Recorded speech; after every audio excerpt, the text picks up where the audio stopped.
নির্বাচনে বাধা সৃষ্টি করছে জামায়াত, অভিযোগ বিএনপির। পরিকল্পিতভাবে বিভক্তি তৈরির দাবি, পাল্টা অভিযোগ জামায়াতের। আগে গণভোটে অনড় অবস্থান। সনদে রাষ্ট্রপতি সই মানবে না এনসিপি, ডক্টর ইউনূসকে আদেশ জারির আহ্বান নেতাদের। তত্ত্বাবধায়ক নয়, অন্তর্বর্তী সরকারের অধীনে আগামী নির্বাচন দাবি। প্রধান উপদেষ্টার সঙ্গে ৩ বাহিনী প্রধানের সাক্ষাৎ, শান্তিপূর্ণ নির্বাচনের প্রস্তুতি নেওয়ার নির্দেশনা। নিরপেক্ষ ভোট করতে প্রতিশ্রুতিবদ্ধ সরকার। কখনো ওষুধের গাড়িতে, কখনো প্রাইভেট কারের বিশেষ চেম্বারে সীমান্ত জেলা থেকে নিত্য নতুন উপায়ে রাজধানীতে ঢুকছে গাঁজা। 7 মাসে 8 অভিযানে 450 কেজি মাদক উদ্ধার। এবং 3 দশকেও স্বপ্নের প্রকল্প হয়ে থাকলো পূর্বাচল নতুন শহর। ফায়ার সার্ভিসের জমিতে হয়েছে রিসোর্ট। মালিক আর কর্তৃপক্ষকে ম্যানেজ করে চলে রমরমা বাণিজ্য। সবকিছু জেনেও চুপ রাজুক।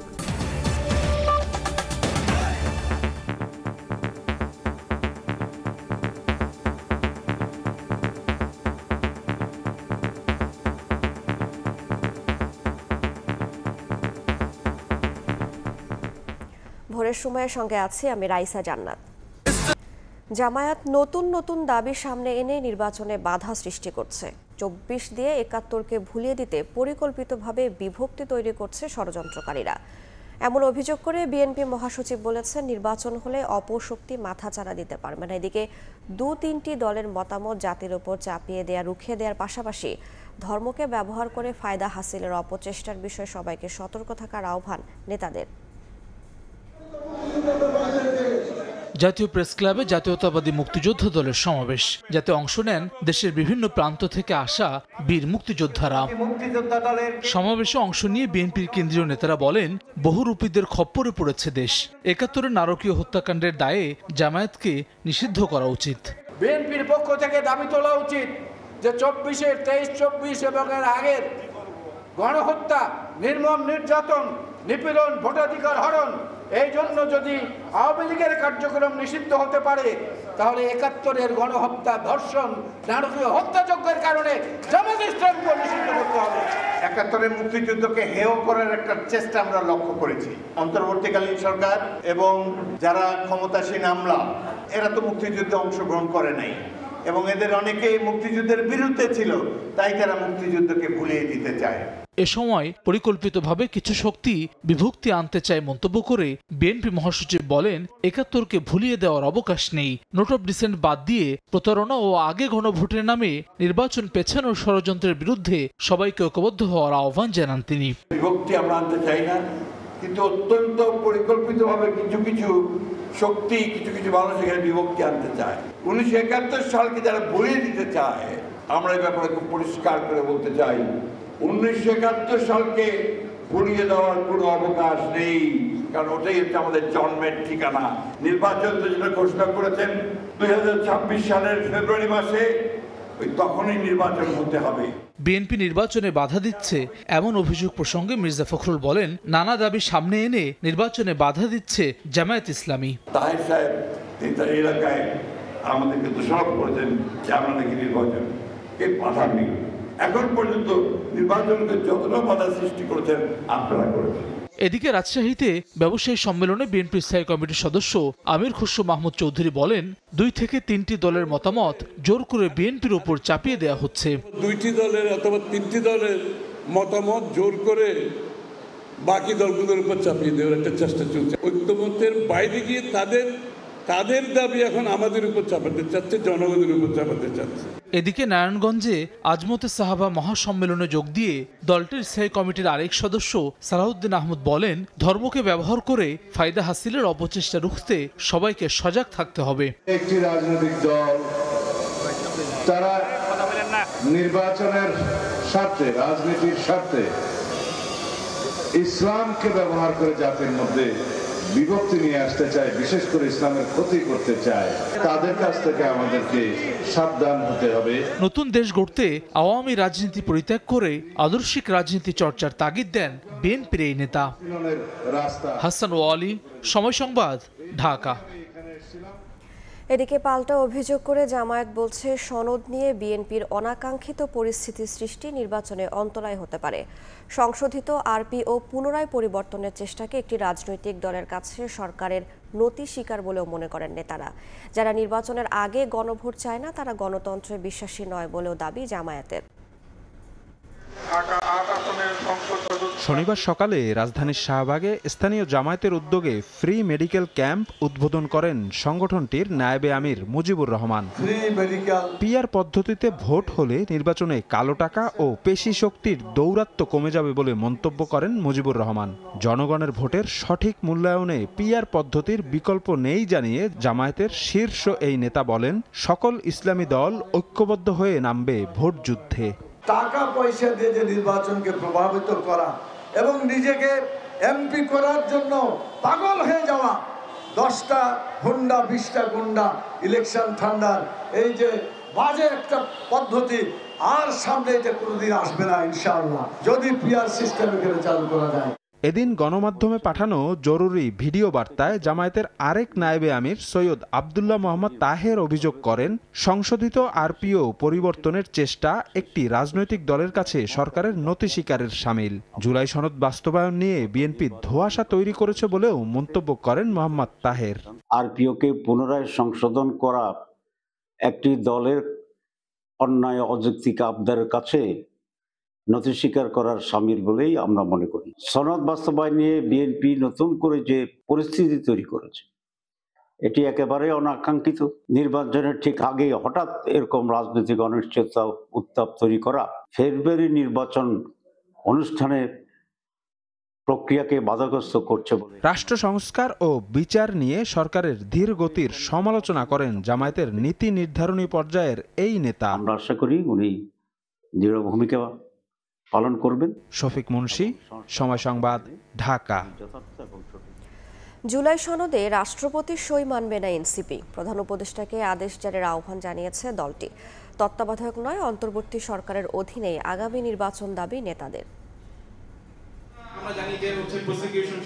শনিবার রাজধানীর পল্টনে জুলাই সনদ বাস্তবায়ন নিয়ে গোলটেবিল বৈঠকে অংশ নেন এনসিপির মুখ্য সমন্বয়ক নাসির উদ্দিন পাটোয়ারি। এতে প্রধান উপদেষ্টা ডক্টর মোহাম্মদ ইউনূসকে কেন্দ্রীয় শহীদ মিনারে গিয়ে জুলাই সনদ বাস্তবায়নের আদেশ জারির আহ্বান জানান তিনি। নির্বাচনের আগে গণভোট ও নোট অফ ডিসেন্ট নিয়ে বিএনপি ও জামাতের মধ্যে সমঝোতা হচ্ছে এমন অভিযোগও করেন তিনি। ডক্টর ইউনূসকে বলবো, আপনি যদি আদেশটা জারি করতে পারেন তাহলে আপনার আইডেন্টিটি খুঁজে পাওয়া যাবে। আমরা কিন্তু চুপ করে হাত দিয়ে বাংলাদেশের এই জুলাই সনদ পবিত্র সনদের সাইনটা মেনে নিব না। বিএনপি নোট অফ ডিসেন্টটা হলো এই জায়গা থেকে তারা সরে আসবে, আর জামায়াত আগে গণভোট হওয়া থেকে সরে আসবে। এই ধরনের একটি মানে ইনার টেবিলে বোঝাপড়ার আমরা খবর শুনতে পাচ্ছি।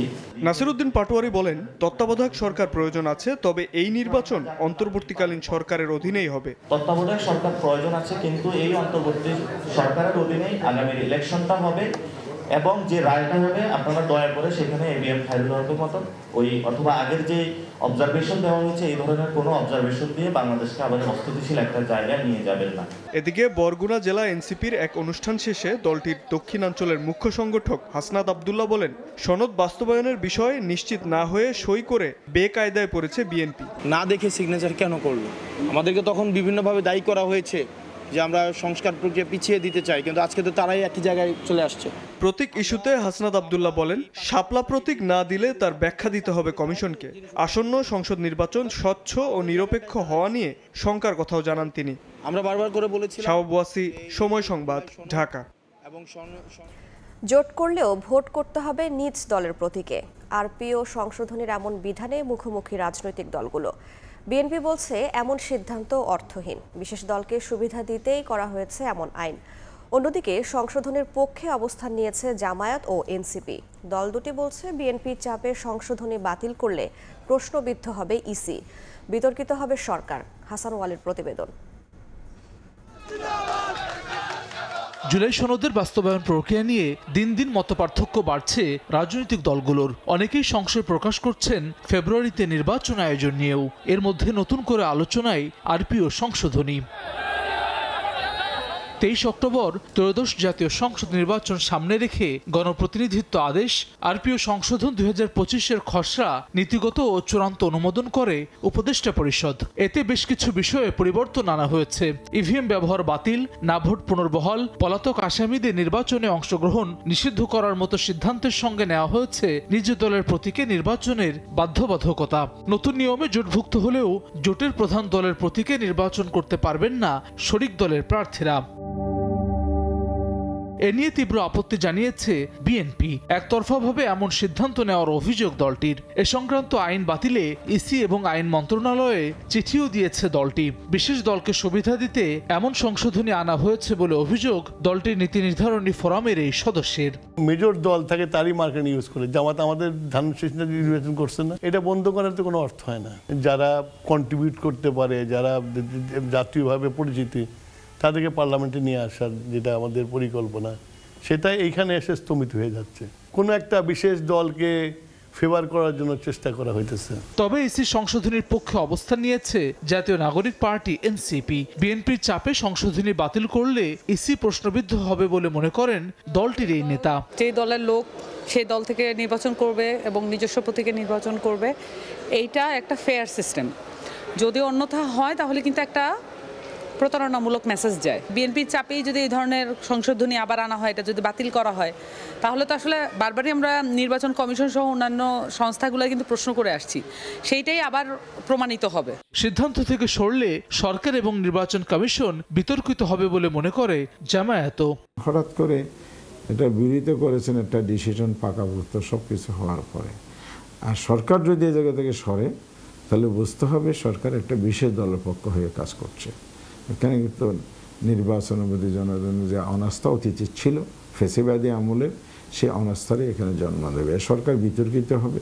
গত বছরের 3 অক্টোবর আরও 4 কমিশনের সঙ্গে যাত্রা শুরু করে নির্বাচন ব্যবস্থা সংস্কার কমিশন। কমিশনের প্রস্তাবনাতেও নিজ দলের প্রতীক ব্যবহারে বাধ্যবাধকতার সুপারিশ করা হয়, যা আমলে নিয়ে এ সংক্রান্ত আইন পরিবর্তন করেছে কমিশন। হাসান ওয়ালি, সময় সংবাদ, ঢাকা। তারেক রহমানের দেশে ফেরা নিয়ে নানামুখী ষড়যন্ত্রের অভিযোগ তুলেছেন যুক্তরাষ্ট্র বিএনপির নেতারা। নিউ ইয়র্কের সংবাদ সম্মেলনে দলের ভারপ্রাপ্ত চেয়ারম্যানের নিরাপত্তা নিশ্চিতে অন্তর্বর্তী সরকারকে যথাযথ ব্যবস্থা নেওয়ার আহ্বান জানিয়েছেন তারা। নিউ ইয়র্ক থেকে হাসানুজ্জামান সাকির রিপোর্ট। কবে দেশে ফিরছেন বিএনপির ভারপ্রাপ্ত চেয়ারম্যান তারেক রহমান? নভেম্বরেই দেশে ফিরবেন এমন আভাস বারবার দিয়েছেন দলটির নেতারা। তবে শুক্রবার যুক্তরাষ্ট্রের নিউ ইয়র্কে স্টেট বিএনপি নেতারা সংবাদ সম্মেলনে অভিযোগ করলেন নানামুখী ষড়যন্ত্রের মুখে তারেক রহমানের দেশে ফেরা। অন্তর্বর্তীকালীন সরকার জনাব তারেক রহমান যাতে দেশে ফিরতে না পারেন সেই উদ্দেশ্যে তারা পরিকল্পনা করছে। বর্তমান সরকার এখনো পর্যন্ত তারা দেশে ফেরার নিরাপত্তা বিষয়ে কোনো সরকারি ঘোষণা বা নিশ্চয়তা প্রদান করছে না, বরং বিভিন্ন গোয়েন্দা সংস্থা ও সরকারি এজেন্সি তাকে নিরুৎসাহিত করছে। তারেক রহমানকে অবিলম্বে দেশে ফেরাতে তার নিরাপত্তা নিশ্চিতের দাবি জানান নেতারা। একটা প্রেস ব্রিফিং এর মাধ্যমে আমাদের দেশনায়ক জনাব তারেক রহমানকে দেশে নিরাপত্তা দেওয়া হবে, কোনো ঘাটতি নেই, এই মর্মে তারা জাতিকে একটা মেসেজ দিতে হবে, এটা আমাদের দাবি। সরকারের কাছে আমরা এই প্রবাস থেকে তাকে অনুরোধ জানাচ্ছি যে আমাদের নেতা বাংলাদেশে ফেরার আগে তাকে যেন সুস্পষ্টভাবে তার নিরাপত্তার সমস্ত বিধি প্রকাশ করে তাকে বাংলাদেশে যাওয়ার জন্য আমন্ত্রণ জানান। সৌদি আরবে ওমরা পালন শেষে দ্রুতই দেশে ফিরবেন দলের ভারপ্রাপ্ত চেয়ারম্যান, এমন প্রত্যাশা বিএনপি নেতাদের। উমরাতে গিয়ে হযরত মুহাম্মদ সাল্লাল্লাহু আলাইহি ওয়াসাল্লামের মাজার আমরা জিয়ারত করি, উমরা করে আমরা একটা ভালো উদ্দেশ্যের জন্য আমরা রওনা হই, সে পরিপ্রেক্ষিতে উনি যেতেও পারেন। হাসানুজ্জামান সাকি, সময় সংবাদ, নিউ ইয়র্ক, যুক্তরাষ্ট্র। নির্বাচনে যেন নিশ্ছিদ্র নিরাপত্তা থাকে এবং ভোট যেন শান্তিপূর্ণ হয় সে বিষয়ে সব ধরনের প্রস্তুতি নিতে 3 বাহিনীর প্রধানকে নির্দেশনা দিয়েছেন প্রধান উপদেষ্টা ডক্টর মোহাম্মদ ইউনূস।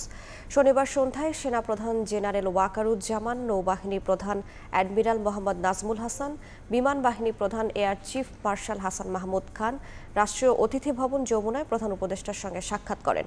বৈঠকে জাতীয় নিরাপত্তার পাশাপাশি আইন শৃঙ্খলা রক্ষায় সামরিক বাহিনীর সদস্যদের কঠোর পরিশ্রমের জন্য সাধুবাদ জানান ডক্টর মোহাম্মদ ইউনূস। প্রধান উপদেষ্টা বলেন, ফেব্রুয়ারির নির্বাচন অবাধ, সুষ্ঠু, নিরপেক্ষ, শান্তিপূর্ণ এবং উৎসব মুখর করতে অন্তর্বর্তী সরকার প্রতিশ্রুতিবদ্ধ। বৈঠকে নির্বাচনের প্রস্তুতির বিষয়ে প্রধান উপদেষ্টাকে অবহিত করেন 3 বাহিনীর প্রধান। নির্বাচন ঘিরে আইন শৃঙ্খলা রক্ষায় 90,000 সেনা সদস্য, 2,500-এর বেশি নৌবাহিনীর সদস্য এবং কিছু বিমান বাহিনীর সদস্য মোতায়েন থাকবে।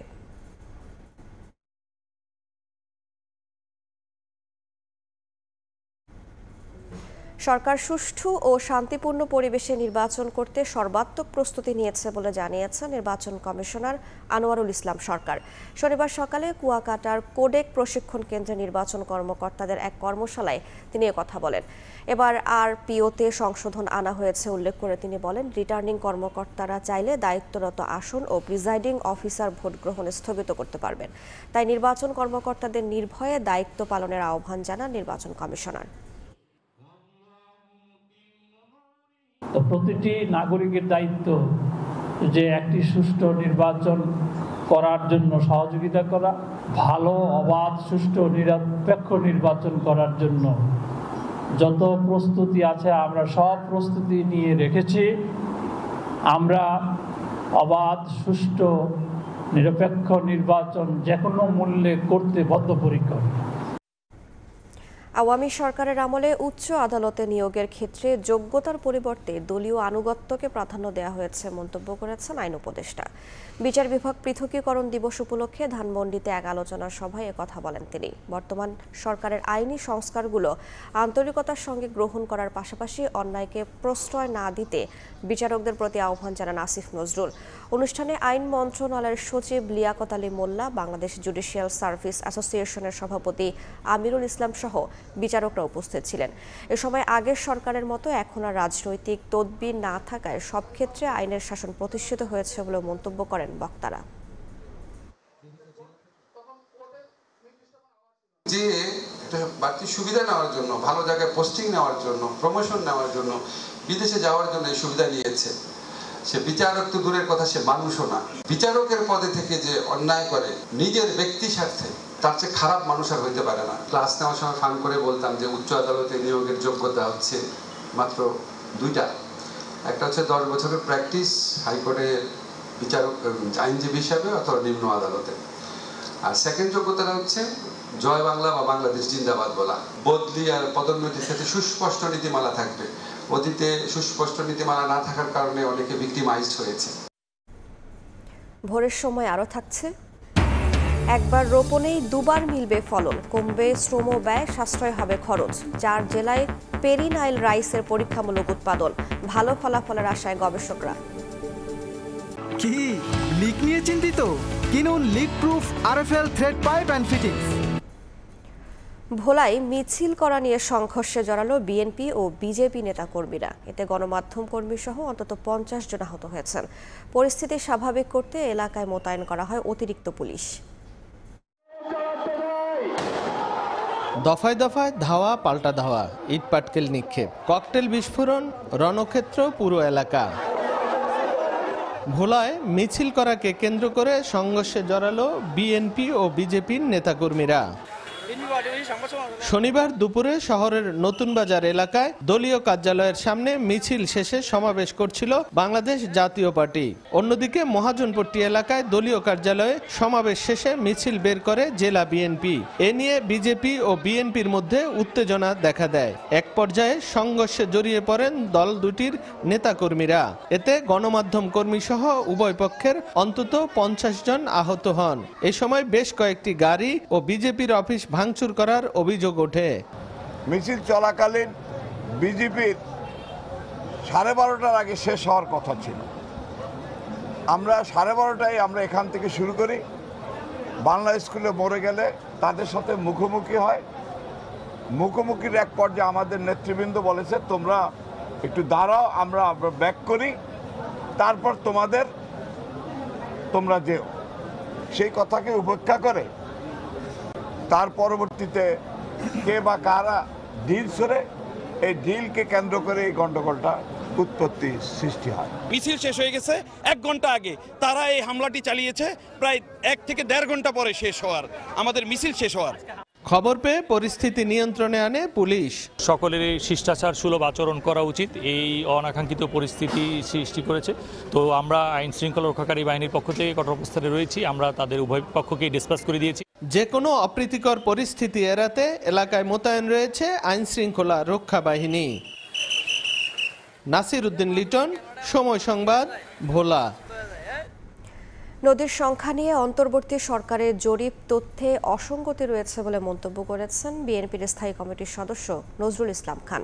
শনিবার বাংলাদেশ সুপ্রিম কোর্ট বার অডিটোরিয়ামে আলোচনা সভায় এই মন্তব্য করেন তিনি। বলেন, ইচ্ছাকৃতভাবে নদীর সংখ্যা গোপন করা হচ্ছে কিনা তা খতিয়ে দেখা দরকার। এছাড়াও ভরাটের মাধ্যমে পানির প্রবাহ দুর্বল করে নদীকে ক্ষতিগ্রস্ত করা হচ্ছে, তাই জলাধার সংরক্ষণে নিয়মিত খনন করার তাগিদ দেন বিএনপি নেতা।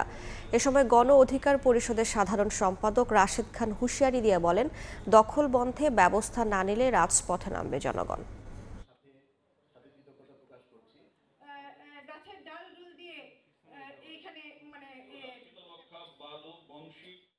ইচ্ছাকৃতভাবে কি আমরা কোনো নদী বা কোনো জায়গাকে আমরা কি আড়াল করে রাখছি যাতে করে সেটা নিয়ে কোনো প্রশ্ন না ওঠে? আমার মনে হয় নদী বাঁচাও আন্দোলনের যে স্টাডি, এগুলো আরও স্পষ্টভাবে প্রকাশ হওয়া দরকার, প্রচার হওয়া দরকার এবং বের করা দরকার যে কারা এই সব জায়গাগুলিকে দখল করে আপনার এই সংখ্যাগুলি আমাদের কমিয়ে দিয়েছে। যদি আপনারা নিজ নিজ জায়গা থেকে ভালো হয়ে না যান, তাহলে আমরা এখানে যারা আছি আমরা সবাই মিলে রাজপথে নামবো এবং ওই দখলদারদের দাঁত কিন্তু আমরা ভেঙে দিব। Thai Aluminium. The better is now the best. প্রায় 3 দশক কেটে গেলেও পূর্বাচল নতুন শহর প্রকল্প এখনও কেবলই স্বপ্ন। কিন্তু বরাদ্দকৃত বিভিন্ন প্লটে একের পর এক গড়ে উঠছে রিসোর্ট সহ নানা অননুমোদিত ব্যবসা। সবকিছু জেনেও চুপ রাজু। একরকম মালিক আর কর্তৃপক্ষকে ম্যানেজ করেই চলে সব রমরমা বাণিজ্য। তাই তো প্রশ্ন উঠছে, পকেট ভারী রাখতে ইচ্ছে করেই কি 7 দফা মেয়াদ বাড়িয়েও 2024-এর ডিসেম্বরেও শেষ হয়নি প্রকল্প? আমিরুল ইসলামের তোলা ছবিতে বিস্তারিত দেখব আলামিন তুষারের প্রতিবেদনে। এখানে ক্লোজ লেখা আছে, কি বন্ধ? পূর্বাচল নতুন শহরের 28 নম্বর সেক্টর, 4.7 একর জমি জুড়ে দৃষ্টিনন্দন এই রিসর্টের নাম দ্য স্পট। আগে থেকেই বুকিং দিলে নানা সামাজিক অনুষ্ঠানের আয়োজন সম্ভব এখানে। তবে রাজুকের ওয়েবসাইটে থাকা এই সেক্টরের নকশায় এখানে তো এমন কিছু থাকার কথা নয়। পূর্বাচলের 3টি ফায়ার স্টেশনের একটি হবার কথা এখানে, তার বদলে আছে 2টি কটেজ আর একটি রেস্টুরেন্ট। রিসর্ট পরিচালনাকারীদের দাবি অনুমতি নিয়ে এই স্থাপনা নির্মাণ করেছেন, যদিও কাগজপত্র দেখতে বনানী মূল অফিসে যেতে চাইলে বেঁকে বসেন তিনি। এখানে ক্লোজ লেখা। ফায়ার সার্ভিসের যে জায়গাটা আছে সেই জায়গাটা হচ্ছে আমরা বাউন্ডারি করে এই জায়গাটার মধ্যে আমরা হচ্ছে লিজ নিয়ে বিজনেস করছি। প্রতি মাসে আমরা এটার জন্য একটা নির্দিষ্ট অ্যামাউন্ট ভাড়া দিয়ে আসছি।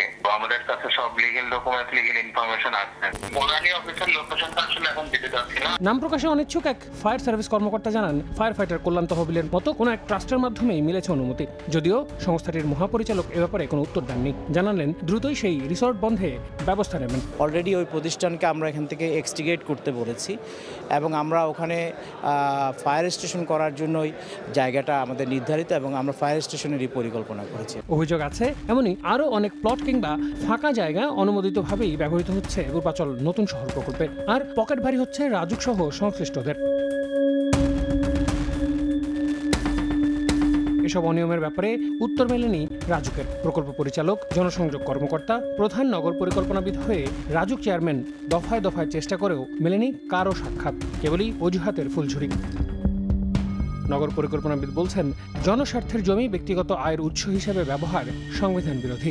জনস্বার্থের জমি ব্যক্তিগত আয়ের উৎসে পরিণত হয়েছে, এটা বাংলাদেশ সংবিধানের আর্টিকেল 20 এবং 21 জনকল্যাণ রাষ্ট্রের দায়িত্ব নীতির পরিপন্থী। কেবল আইনি অপরাধ নয়, এটি নৈতিক ব্যর্থতার জাতীয় প্রতীক। সবশেষ তথ্য অনুযায়ী এখনো পর্যন্ত প্রকল্পের 96% ভূমি উন্নয়নের কাজ শেষ হয়েছে, আর আবাসিক প্লট হস্তান্তর করা হয়েছে 24,560টি, আর ইজারা দলিল হয়েছে 23,500। আল আমিন তুষার, সময় সংবাদ, ঢাকা। মরণ নেশা আইস, ইয়াবা আর হেরোইনের মতো এখন গাঁজা পরিবহনেও অভিনব সব পন্থার আশ্রয় নিচ্ছে মাদক কারবারিরা।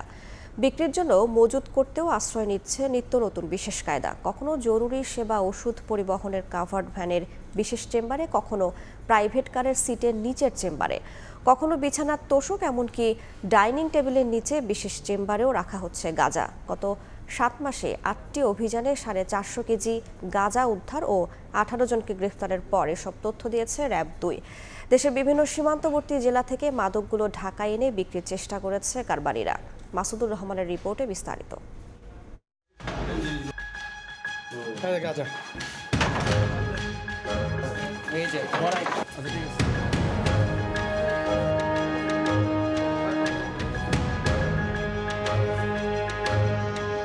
গভীর রাতে চট্টগ্রাম থেকে বিশাল কাভার্ড ভ্যান ঢুকছে ঢাকায়। জরুরি সেবার নামে কাভার্ড ভ্যানে আসছে ওষুধ। গোপন সংবাদের ভিত্তিতে এটিকে আটক করে র্যাব। তথ্য ছিল বিপুল মাদক আছে গাড়িতে। পুরো গাড়ি খুঁজেও মিলছিল না মাদক, গাড়ি ভর্তি ওষুধ। অবশেষে গাড়ির সামনের ইঞ্জিনের কেবিনে মেলে বিশেষ চেম্বার, সেখানে ওষুধের বস্তায় ভরা গাঁজার প্যাকেট। 32 কেজি গাঁজা সহ আটক করা হয় 2 কারবারিকে। চক্রের সদস্যরা ওষুধ সহ বিভিন্ন জরুরি সেবার নামে দীর্ঘদিন ধরে মাদক আনছিল ঢাকায়। তাৎক্ষণিক অভিযান চালিয়ে একটি ট্রাকে সামনে কেবিনে বিশেষভাবে রক্ষিত অবস্থায় 32 কেজি গাঁজা 2টা বস্তায় রক্ষিত উদ্ধার করা হয় এবং 2 জনকে আটক করা হয়। অসৎ উপায়ে লাভ এবং লোভের বশবর্তী হয়ে সীমান্ত এলাকা থেকে মাদক নিয়ে আসে এবং দীর্ঘদিন ধরে তারা এই কার্যক্রমটা পরিচালনা করে যাচ্ছে। শুধু কাভার্ড ভ্যান নয়, মাইক্রোবাসের সিটের নিচে বিশেষ চেম্বার, আবার কখনো গাড়ির ব্যাগ ডালায় কাপড়ের ব্যাগেও পরিবহন হচ্ছে গাঁজা। পরিবহনের পাশাপাশি বিক্রির উদ্দেশ্যে মজুত করতেও ব্যবহার করা হচ্ছে বিশেষ পন্থা। নির্মাণাধীন ভবনের বেসমেন্ট তো বটেই, বেডরুমের বিছানার তোষকের নিচেও বিশেষ কায়দায় লুকিয়ে বিক্রি হচ্ছে গাঁজা। এমনকি ডাইনিং টেবিলের নিচের বিশেষ চেম্বারেও মিলছে মাদক। মাদক পরিবহনের জন্য এই নিত্য নতুন কৌশল ব্যবহার করছে। আমরাও এই কৌশলগুলো আমরা ফলো করে গোয়েন্দা নজরদারির মাধ্যমে আমরা অভিযান পরিচালনা করছি। গত 7 মাসে র্যাব 2 ঢাকা ও এর আশপাশে 8টি অভিযান চালিয়েছে। এসব অভিযানে 450 কেজি গাঁজা উদ্ধারের পাশাপাশি 18 জনকে গ্রেফতার করেছে। এসব অভিযান থেকে অভিনব সব পন্থার চিত্র উঠে আসে। মাদক শুধু বায়ার, কনজিউমার আর সেবনকারীদের মধ্যে সীমিত অভিযান পরিচালনা করলে এটা চলবে না। মাদক বিক্রয় লব্ধ অবৈধ অর্থের মাধ্যমে তারা যে স্থাবর অস্থাবর সম্পত্তি গড়ে তুলেছে, তাদের বিরুদ্ধে মানি লন্ডারিং আইনের ব্যবস্থা গ্রহণের জন্য গোয়েন্দা নজরদারি অব্যাহত রেখেছে। কারবারিরা যত পন্থায় রপ্ত করুক, আইন শৃঙ্খলা বাহিনীর চোখ ফাঁকি দিতে পারবে না বলে হুঁশিয়ারি র্যাবের। মাসুদুর রহমান, সময় সংবাদ, ঢাকা।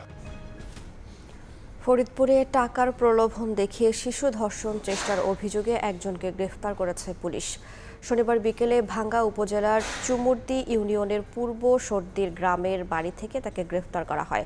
পুলিশ জানায়, শাফি শিকদার 10 টাকা দেওয়ার প্রলোভন দেখিয়ে ঘরে এনে শিশুটিকে ধর্ষণের চেষ্টা করে। বিষয়টি জানাজানি হলে স্থানীয়রা থানায় খবর দেয়। শিশুটিকে ডাক্তারি পরীক্ষার জন্য হেফাজতে নিয়েছে পুলিশ। এ ঘটনায় ভুক্তভোগীর মা বাদী হয়ে থানায় মামলা করেছেন।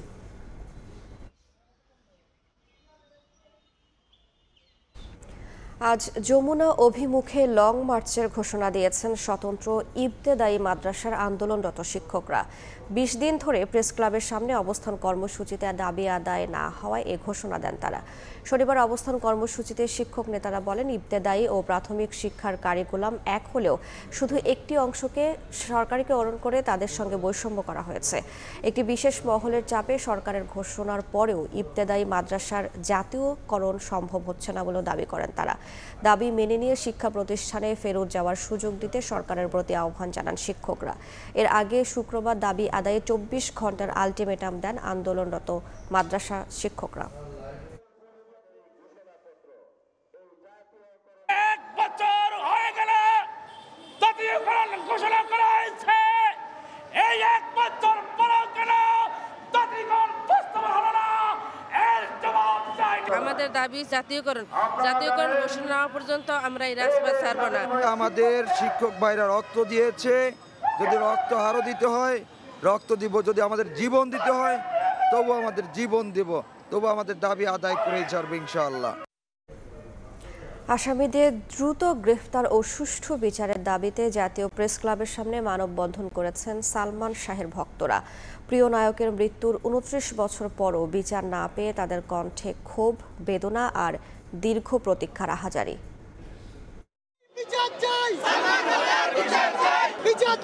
স্লোগানে মুখরিত জাতীয় প্রেস ক্লাবের মূল ফটক। সালমান শাহ হত্যার বিচার ও আসামিদের গ্রেপ্তারের দাবিতেই জড়ো হন দেশের বিভিন্ন প্রান্ত থেকে আসা তার ভক্তরা। দীর্ঘ 29 বছর পর অপমৃত্যুর মামলা, হত্যা মামলায় স্থানান্তর হওয়ার 11 দিন পেরিয়ে গেলেও এখনও আসামি গ্রেপ্তার না হওয়ায় হতাশা প্রকাশ করেন সালমান ভক্তরা। তাদের দাবি আগাম জামিন ঠেকিয়ে যেন দ্রুত বিচার কার্যক্রম শুরু হয়। যারা দোষী তাদেরকে আইনের আওতায় আনবে। আসামিরা গেল কোথায়? ইঁদুরের গর্তে। আর যখন কোর্ট খোলে তারা কি জামিন নিতে চলে আসলো কোর্টে? সবার একটাই দাবি, আসামি যেন অগ্রিম জামিন না নিতে পারে, দ্রুত যেন আইনের আওতায় আসে। এর আগে 20 অক্টোবর অপমৃত্যুর মামলা থেকে হত্যা মামলার নির্দেশ দেন আদালত। ওই দিন রমনা থানায় 11 জনকে আসামি করে মামলা করেন সালমান শাহর মামা আলমগীর গুমকুম। ঢালিউডের অমর নায়ক সালমান শাহ, যার মৃত্যুতে কেঁদেছিল সিনেপ্রেমীরা, আজও তার ভক্তরা ন্যায় বিচারের আশায় পথ চেয়ে আছেন। মহিব আল হাসান, সময় সংবাদ, ঢাকা। ঝিনাইদহে কৃষক ইসাহাক হত্যার ঘটনায় ছেলের বউ ও তার পরকীয়া প্রেমিককে গ্রেফতার করেছে পুলিশ। শনিবার রাতে সদর থানায় সংবাদ সম্মেলনে পুলিশ জানায়, গেল বুধবার রাতে ছেলের বউ নয়নতারা ও তার পরকীয়া প্রেমিক রওশন আলীকে আপত্তিকর অবস্থায় দেখে ফেলে ইসাহাক আলী। পরে রওশন আলী তার সহযোগীকে নিয়ে ইসাহাককে গলায় ফাঁস দিয়ে হত্যা করে বাড়ির পাশের মাঠে ফেলে রেখে যায়। পরদিন সদরের রাঙ্গিয়ার পোতা গ্রামের মাঠ থেকে তার লাশ উদ্ধার করে পুলিশ। এ ঘটনায় নিহতের ভাই বাদী হয়ে সদর থানায় হত্যা মামলা দায়ের করে।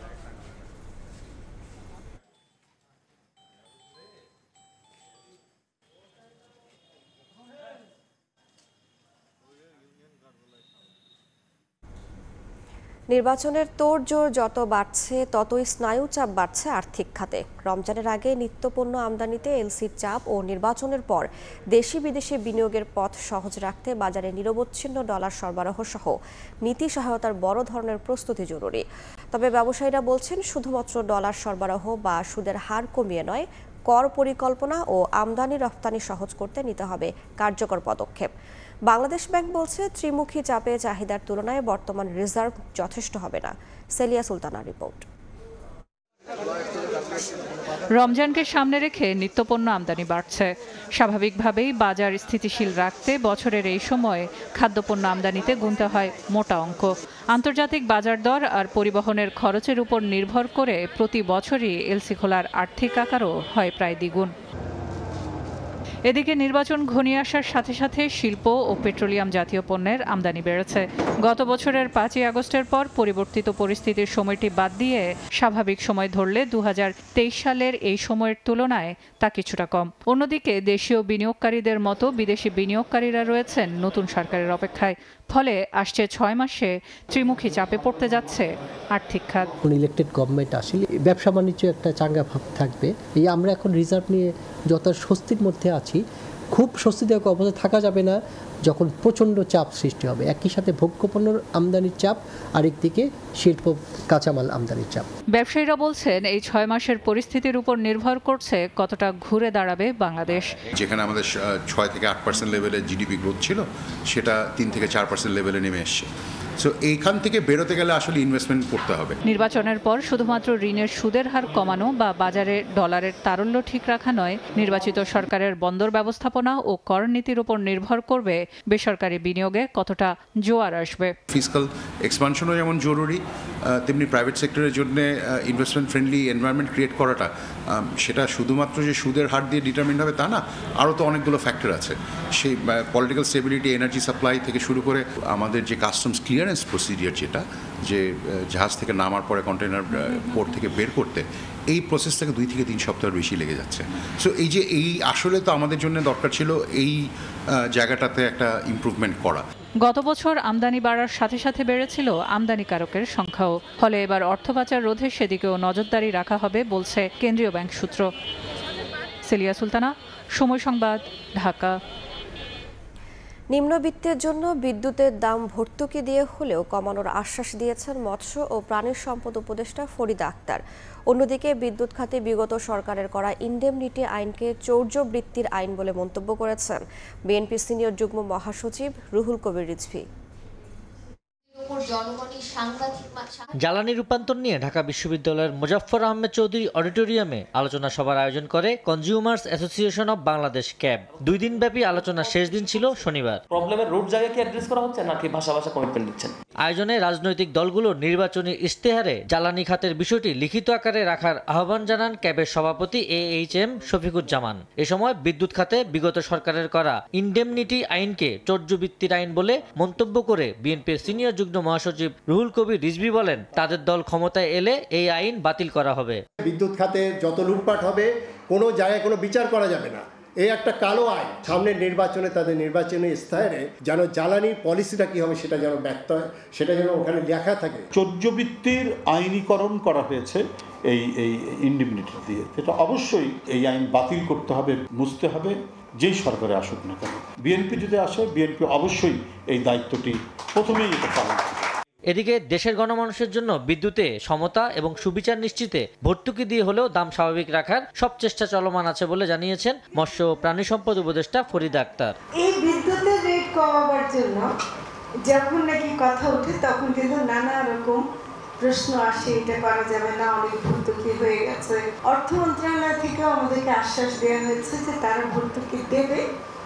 এখন আমাদের এনার্জি রেগুলেটরি কমিশন তাদের কাছ থেকে একটা চিঠি লাগবে, যেটা অর্থ মন্ত্রণালয়কে দিলে তাহলে আমরা সে রেটটা পাবো। জ্বালানি খাতে স্বচ্ছতা নিশ্চিতে জবাবদিহি বাড়ানোর উপর জোর দেন আলোচকেরা। আন্দোলনের দাবিকে বাস্তবায়ন করবে এবং মেনে নেবে। আবু সাইদ নিশান, সময় সংবাদ, ঢাকা। জাতীয় সংসদ নির্বাচনের আগেই রূপপুর পারমাণবিক বিদ্যুৎ কেন্দ্রের কাজ শেষ হওয়ার কথা রয়েছে বলে জানিয়েছেন পরমাণু শক্তি কমিশনের চেয়ারম্যান মাহমুদুল হাসান।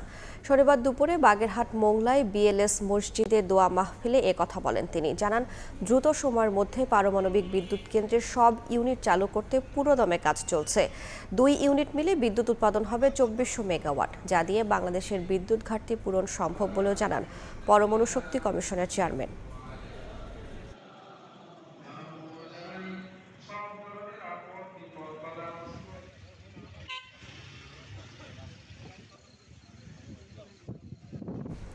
যেখানে সেখানে ফেলা ময়লা শুধু দুর্গন্ধই নয়, ছড়াচ্ছে নানা সংক্রামক রোগ।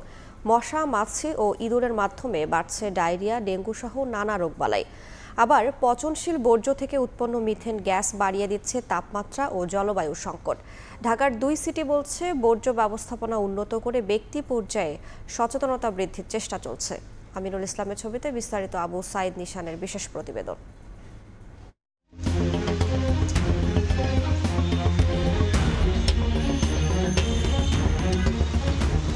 ঢাকা শহরে প্রতিদিন তৈরি হয় প্রায় 8000 টন বর্জ্য। এর মধ্যে প্রায় 1000 টন বর্জ্য যথাযথ ব্যবস্থাপনার আওতায় আনা সম্ভব হচ্ছে না। যেখানে সেখানে ছড়িয়ে নানাভাবে পরিবেশ দূষণ করছে এগুলো। এইখান থেকে সাধারণ মানুষ হেঁটে গেলে তার জ্বর উঠবে, মশার কামড়ে। শিশু, মহিলা, বাচ্চারা যারা এই রাস্তায় চলাচল করে তাদের সবার জন্য অসুবিধা হচ্ছে। এই ময়লাটা নির্দিষ্ট স্থান অবশ্যই ফেলা উচিত। জনসচেতনতা এবং বর্জ্য ব্যবস্থাপনার ঘাটতি তৈরি করেছে এই পরিস্থিতি। আমি এই মুহূর্তে আছি ঢাকা দক্ষিণ সিটি কর্পোরেশনের মাতুয়াইল ল্যান্ডফিল্ডের ওয়াটার ট্রিটমেন্ট প্ল্যান্টের সামনে, এবং এই প্ল্যান্টে পাশাপাশি 2টি পুকুর রয়েছে। পুকুরের ওই পাশে যে পুকুরটি রয়েছে সেখানে কিন্তু ঢাকা দক্ষিণ সিটি কর্পোরেশনের যত বর্জ্য এখানে আসে, সেটার রস বা যে বিষাক্ত পানিটি সেটি কিন্তু এসে ড্রেনেজ সিস্টেমের মাধ্যমে এখানে এসে জমা হয়, এবং সেইখান থেকে ফিউরাস সালফাইড, লাইম পাউডার এবং পলিমার, এই 3টি কেমিক্যালের মাধ্যমে পরিশোধিত করে আমার ঠিক পাশের পুকুরে এনে ফেলা হয়, এবং সেইখান থেকে 3টি পুকুরের মাধ্যমে উপরে আরও 3 ধাপে পরিশোধিত করে তারপর পার্শ্ববর্তী নদী বা খালে এনে ফেলা হয়।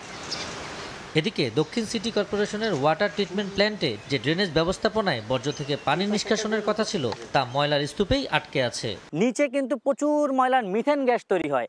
সেই মিথেন গ্যাসটার জন্য কিন্তু তারা বিভিন্ন জায়গা থেকে পাইপ কানেক্ট করে একটি পাইপের মাধ্যমে এই গ্যাসটাকে বের করে দেয়, যাতে নিচে মিথেন গ্যাসটা জমে থেকে কোনো দুর্ঘটনা, বিস্ফোরণ বা আগুন লাগার ঘটনা না ঘটে।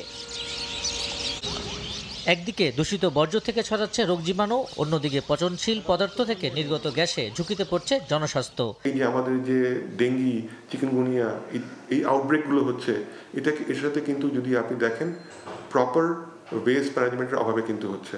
জৈব বর্জ্য বা খাদ্য বর্জ্যগুলো থাকলে সেখানে জীবাণু বা পোকামাকড় আকর্ষিত হয়, পাখি বা অন্য কোনো মাধ্যমে এটি মানুষের সমাজে ছড়িয়ে পড়ে মানুষের জন্য ক্ষতিকর হয়। বর্জ্য ব্যবস্থাপনাকে উন্নত করে পরিবেশ ও স্বাস্থ্য ঝুঁকি কমিয়ে আনতে কাজ করছে ঢাকা দক্ষিণ সিটি কর্পোরেশন। আর উত্তর সিটি কর্পোরেশন বলছে পরিবেশ দূষণের প্রভাবক মিথেন গ্যাস কমিয়ে আনার কথা। যদি আমরা একটু সচেতন থাকি, আমরা যত ময়লাগুলি না ফেলে, আমরা যদি সেগ্রিগেট ওয়েতে ময়লাগুলি বিভিন্ন ডাস্টবিনে ফেলি, আমাদের স্বাস্থ্য ঝুঁকি অনেকাংশে কমবে বলে আমার কাছে মনে হয়। একটা কোরিয়ান কোম্পানির সাথে বাংলাদেশ গভর্নমেন্ট একটা চুক্তিতে খুব সহসাই যাবে, তখন এই ল্যান্ডফিলে যে মিথেন গ্যাসগুলো রয়েছে, গ্রিনহাউস গ্যাস, এগুলোকে আপনার প্রপারলি ম্যানেজ করে ইকুইভ্যালেন্ট কার্বনে রূপান্তর করা হবে। শহরের বর্জ্য ব্যবস্থাপনা কেবল পরিচ্ছন্নতার বিষয় নয়, এটি এখন জনস্বাস্থ্য ও পরিবেশ রক্ষার অন্যতম চ্যালেঞ্জ। আবু সাইদ নিশান, সময় সংবাদ, ঢাকা। দেখছেন ভোরের সময়। 9 মাস পর সেন্ট মার্টিন ভ্রমণে নিষেধাজ্ঞা উঠে গেলেও নেই পর্যটক। রাত্রি যাপনের অনুমতি না থাকায় আগ্রহ হারাচ্ছেন ভ্রমণ পিপাসুরা। জাহাজ কর্তৃপক্ষ বলছে যাত্রী সংকটে নভেম্বরে জাহাজ ছাড়বেন না তারা। তারপরও সেন্ট মার্টিনের উদ্দেশ্যে কক্সবাজার ঘাট থেকে ফিরে যাচ্ছেন অনেকে। মোহাম্মদ ফরাজের ক্যামেরায় বিস্তারিত জানাচ্ছেন সুজাউদ্দিন রুবেল। পহেলা নভেম্বর পর্যটকদের জন্য উন্মুক্ত করা হয়েছে সেন্ট মার্টিন দ্বীপ। তাই সেন্ট মার্টিন ভ্রমণের উদ্দেশ্যে কক্সবাজারের BIWTA ঘাটে আসেন ফরিদপুরের শামীম খান, কিন্তু কাউন্টারে বিক্রি হচ্ছে না টিকিট, নেই জাহাজও। আজকে চলে আসছি যে সেন্ট মার্টিন যাব এই উদ্দেশ্যে, তো আইসা দেখি তো এক বিরাট কায়দা ওয়েদা। শুধু শামীম খান নন, সেন্ট মার্টিন ভ্রমণে যেতে অনেক পর্যটক এসেছিলেন ঘাটে। সবাই ফিরেছেন হতাশ হয়ে। ওভারনাইট স্টে করতে না পারলে সেটা আসলে ওয়ার্থি না যাওয়াটা। জাহাজ কর্তৃপক্ষ বলছে দীর্ঘ সময় জাহাজে চড়ে সেন্ট মার্টিন পৌঁছে রাতে থাকার অনুমতি নেই পর্যটকদের। নৌ পরিবহন দপ্তর এখনো রেশিওর যে শিডিউলটা ওইটা দেয় নাই। তো এই শিডিউলটা আমরা কি চেয়ে নিব না ওনারা চেয়ে নিবে? কারণ ওনারাই তো নিজেরা মিটিং করছে।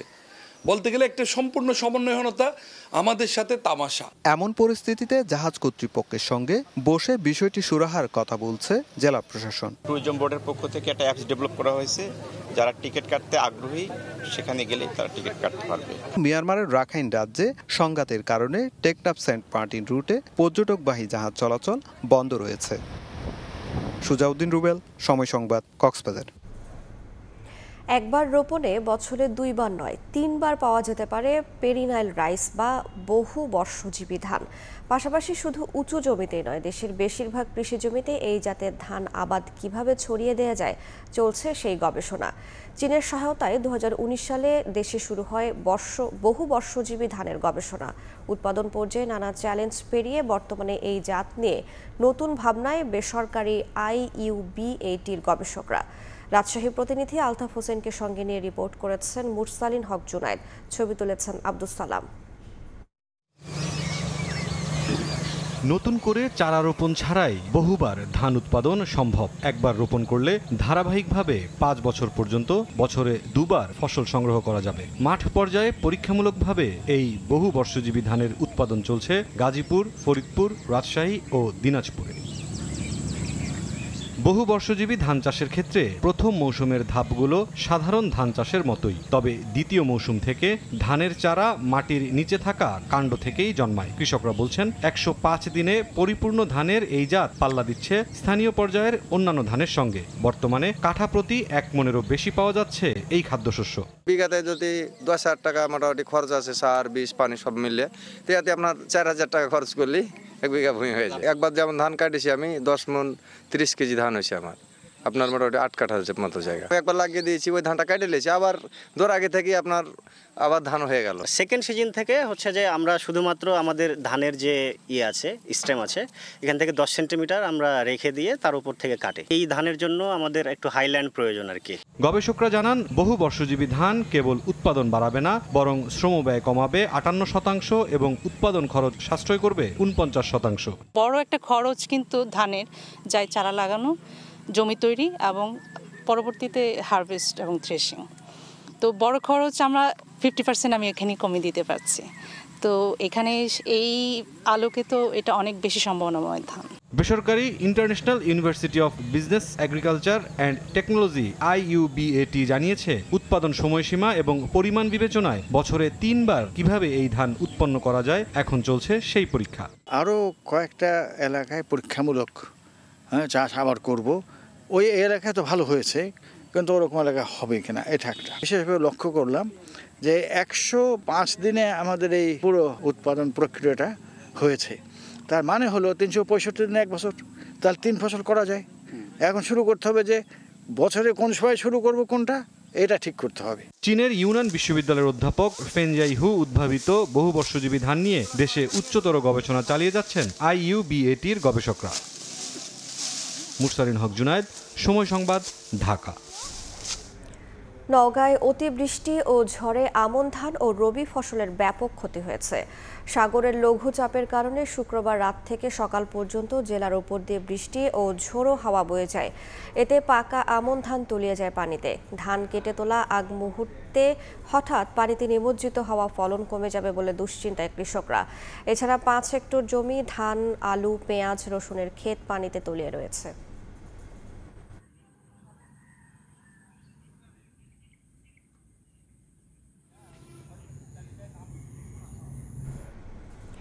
বিএনপির ভারপ্রাপ্ত চেয়ারম্যান তারেক রহমানের 31 দফা বাস্তবায়নে মাদারীপুরের শিবচরে জনসভা হয়েছে। শনিবার বিকেলে পচ্চর গোল চত্বরে অনুষ্ঠিত জনসভায় দলে দলে নেতাকর্মীরা যোগ দেন।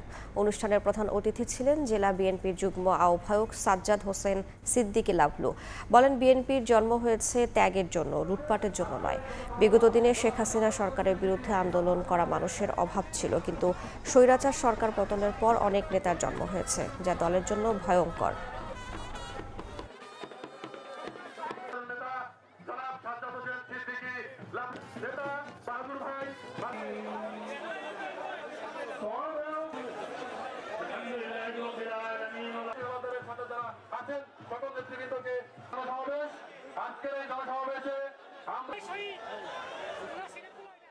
আমরা সেই ত্যাগের পথে যাই।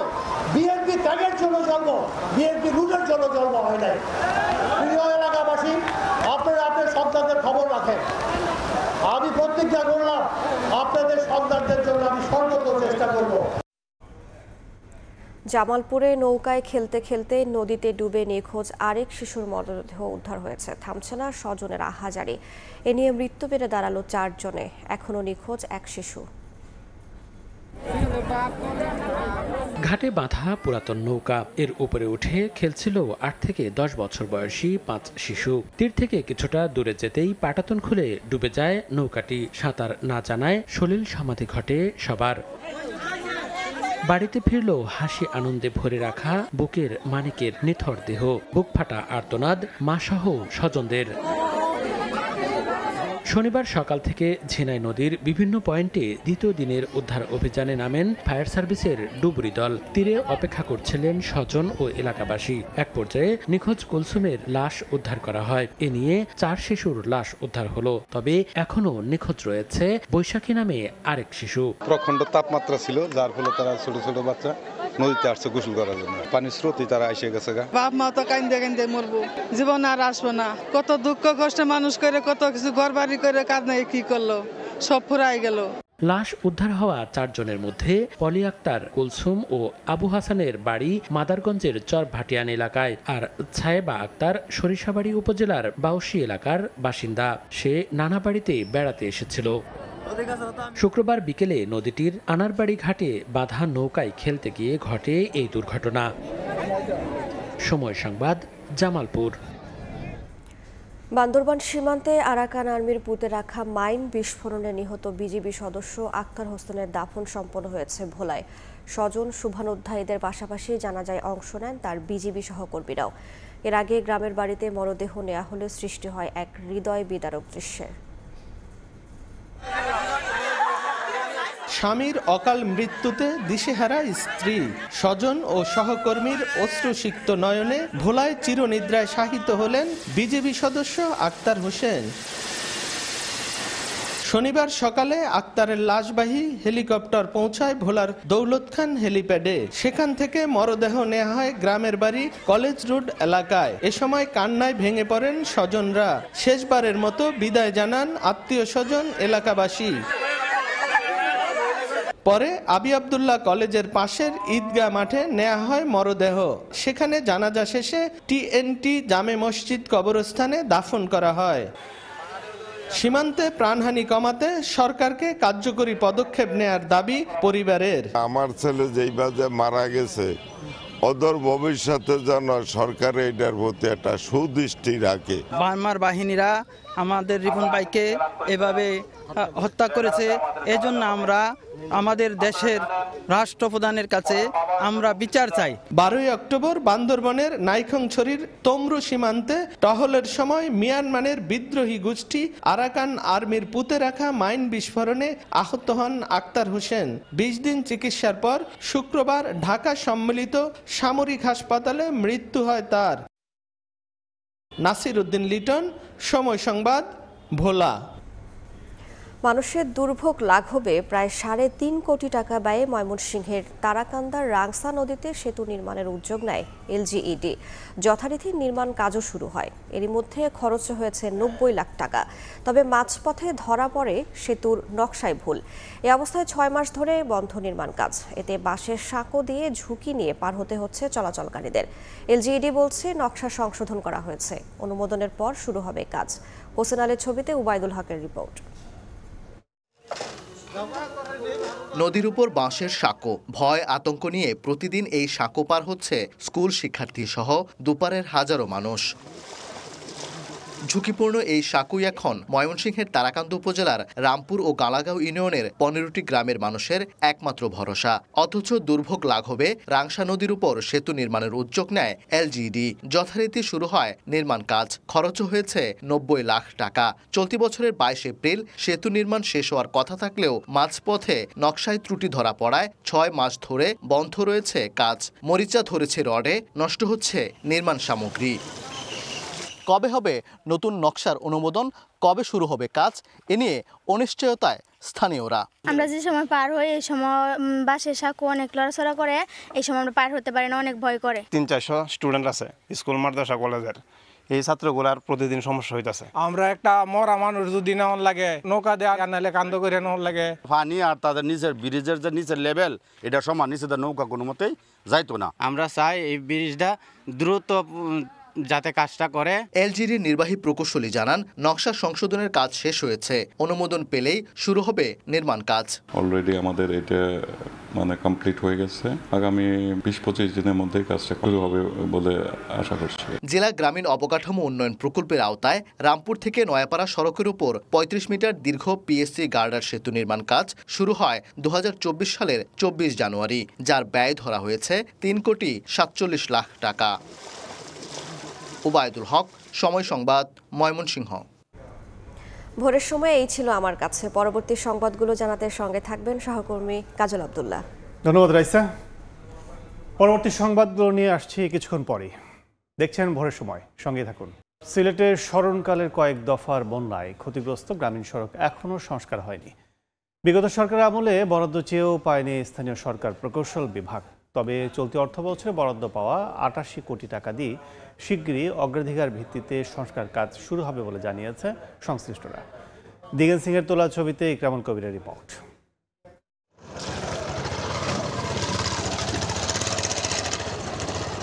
সিলেটের বিশ্বনাথ আখিলপুর এই সড়কের বেহাল দশা 2022 সালের বন্যার পর থেকে। ভয়াবহ বন্যা সিলেট অঞ্চলের সড়ক অবকাঠামো তছনছ করে দেয়। আর্থসামাজিক প্রেক্ষাপট মারাত্মক ক্ষতির মধ্যে পড়ে। এই ক্ষতি কাটিয়ে উঠতে না উঠতে মরার উপর খাড়ার ঘাঁ এসে যোগ দেয় 2024-এর বন্যা। যেভাবে যাই অভাবে বাঙ্গা সারা রাস্তা চালাইবার মনে হয় না। রাস্তা পিতিকইতে লামাগাজি একবার আপ ডাউন করলে আর দ্বিতীয়বার যাওয়ার মনে হয় না, শরীর বেদনা হয়ে যায়। হলেও দফায় দফায় বন্যায় সিলেটের কোম্পানিগঞ্জ, গোয়াইনঘাট, কানাইঘাট, জৈন্তাপুর, বিশ্বনাথ, বালাগঞ্জ, জকিগঞ্জ সহ জেলার 13 উপজেলার অধিকাংশ সড়ক বেহাল দশা হয়ে পড়ে। কোনো কোনো স্থানে বন্যার পানির তোড়ে সড়ক, ব্রিজ, কালভার্ট ক্ষতির মধ্যে পড়ে। ভাঙ্গা সড়ক এখন যেন মরণ ফাঁদ। বছরের পর বছর সড়কের এমন বেহাল দশায় মারাত্মক সমস্যার মধ্যে আছেন সিলেটের বিশ্বনাথবাসী। রাস্তা থেকে ব্রিজের দূরত্ব প্রায় ৭১ মিটার ভাঙ্গা, সিলেটের গাড়ি দিত না। এবার আরো কয়েকটা ব্রিজ আছে, সবগুলো ভাঙ্গা। রোগী নিয়ে যাইতে হাসপাতালে অনেক কষ্ট হয় এবং এই রোড চলার অনুপযোগী। স্থানীয় সরকার প্রকৌশল অধিদপ্তর সিলেট জেলার গ্রামীণ সড়ক সংস্কারে ৩৫০ কোটি টাকা অর্থ বরাদ্দ চেয়ে ফাইল জমা দেয়া হলে বিগত সরকার আমলে তা অনুমোদন না হওয়ায় সংস্কার করা সম্ভব হচ্ছে না। অন্তর্বর্তী সরকার চলতি অর্থ বছরে ৮৮ কোটি টাকা বরাদ্দ দিয়েছে। আমরা এস্টিমেট অলরেডি অ্যাপ্রুভ নিয়ে নিছি, আমরা এগুলো টেন্ডার প্রক্রিয়ায় আছে। এগুলো হয়তো আমরা মার্চ মাসের ভিতরে ওভারকাম করলে সিলেটের যোগাযোগে অভূতপূর্ব একটা উন্নতি সাধিত হবে। জরুরি ভিত্তিতে বিভাগের ৪ জেলার ৩৫ উপজেলার ৫০০ কিলোমিটার সড়ক সংস্কারে ৫০০ কোটি টাকার বরাদ্দ চাওয়া প্রকল্প এখনো আলোর মুখ দেখেনি। ইকরামুল কবির, সময় সংবাদ, সিলেট। সিলেটে জনদুর্ভোগ কমাতে সড়কের হকার উচ্ছেদ করা হলেও ফাঁকা জায়গা এবার দখলে নিয়েছে অবৈধ সিএনজি অটোরিকশা। বড় অংশ জুড়ে অবাধে চলছে পার্কিং ও যাত্রী ওঠানামার কাজ। এতে সকাল থেকে মধ্যরাত পর্যন্ত যানজটে অতিষ্ঠ নগরবাসী। পুলিশি অভিযানের পরও অসংখ্য অবৈধ স্ট্যান্ড আগের জায়গাতেই থেকে গেছে। রয়েছে আইন অমান্যের অভিযোগও। তবে বিকল্প সিএনজি স্ট্যান্ড তৈরি করার কথা ভাবছে সিটি কর্তৃপক্ষ। নওশাদ আহমেদ ছবিতে অপু বণিকের রিপোর্ট।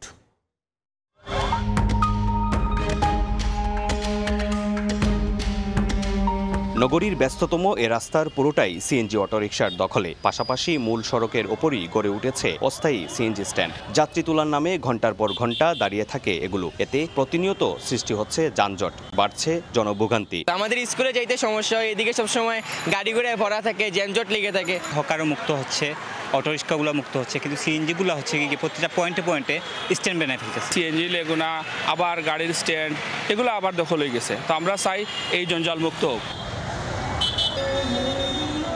প্রায় ২৭ বর্গ কিলোমিটার আয়তনের সিলেট মহানগরীতে চলাচলের জন্য পর্যাপ্ত গণপরিবহন সেবা না থাকায় সিএনজি অটোরিকশাই এখানকার একমাত্র ভরসা। তবে এসব সিএনজি অটোরিকশার বেশিরভাগই নেই রেজিস্ট্রেশন। আর অবৈধ এসব সিএনজি চলাচল বন্ধে ট্রাফিক পুলিশের পাশাপাশি নিয়মিত অভিযান পরিচালনা করছে বিআরটিএ। ৩০টা বৈধ স্ট্যান্ড, তার বিপরীতে ৬০টা অবৈধ স্ট্যান্ড, সেগুলোকে আমরা ডিসম্যান্ডেল করে দিয়েছি। এখন আবার তারা এটা করার চেষ্টা করেছে। তো এইরকম অবৈধ জিনিস বা এগুলো যদি তারা করার চেষ্টা করে, সেক্ষেত্রে আমাদের আইন প্রয়োগ করতে হবে। অবৈধ সিএনজির সংখ্যা আসলে এত বেশি, এই সংখ্যক এর জন্য আরও আমরা যতটুকু সম্ভব আমরা ব্যবস্থা নিচ্ছি। তবে নগরীতে সিএনজি অটোরিকশার স্ট্যান্ড বাড়ানোর দাবি সিএনজি চালক ও শ্রমিক নেতাদের। যাতে আমরা যাওয়ার জায়গা নাই, আমরা ব্যবস্থা করে দেওয়া হোক, আমরা জোর দাবি সরকারের কাছে। হঠাৎ করে তো একটা আইন হয়েছে, আর আমরা এগুলারে ম্যানেজ করতে হইলে 2-5টা দিন বা 7টা দিন সময় লাগবে।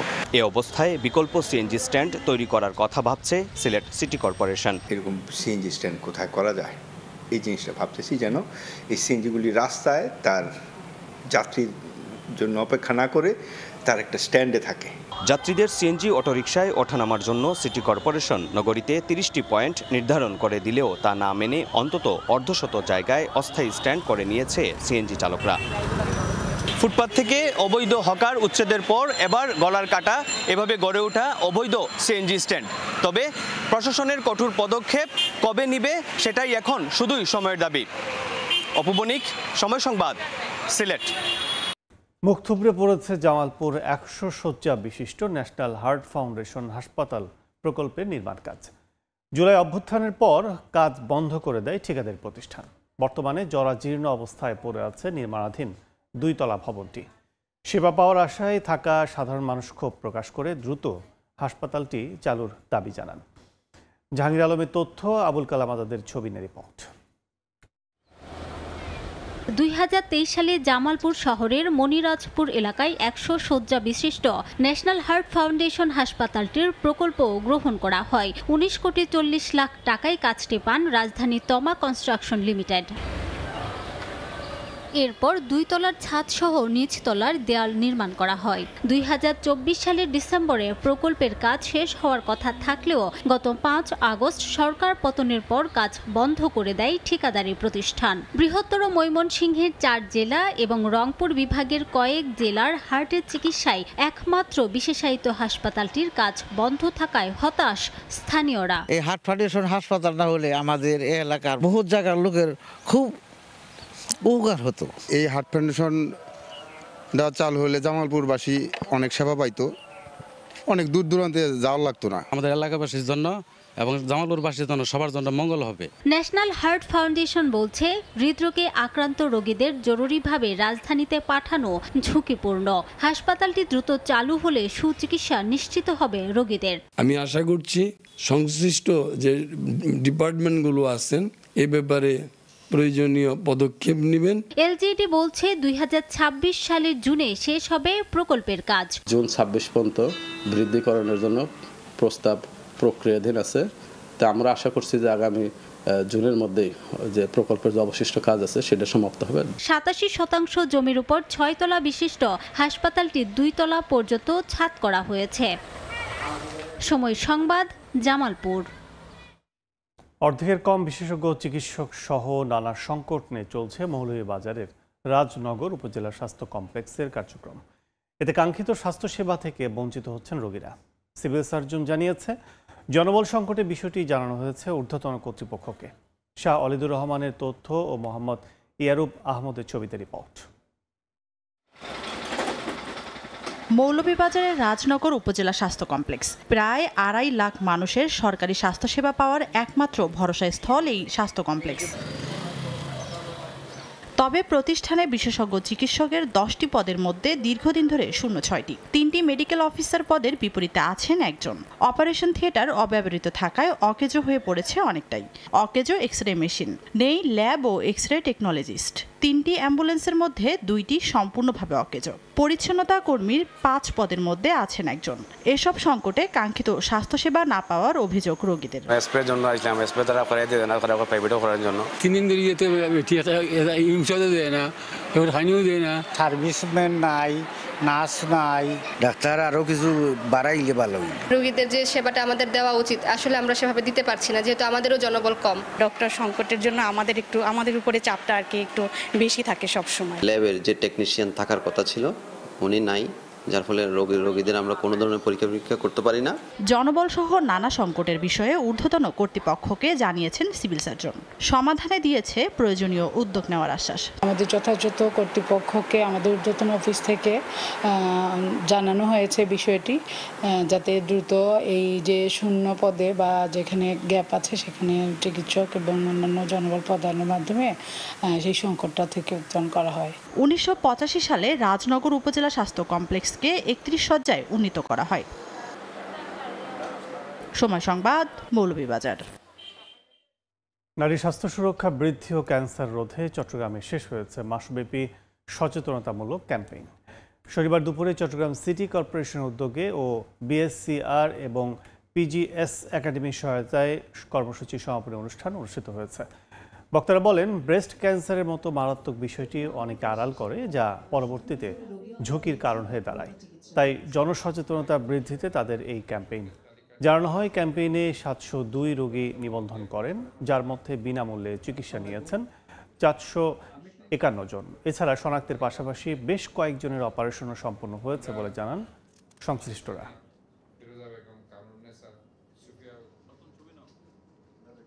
বাংলাদেশের সমাজ ব্যবস্থা রক্ষণশীল হওয়ার কারণে অধিকাংশ নারী তাদের স্তনের সমস্যা কাউকে জানান দিতে চান না।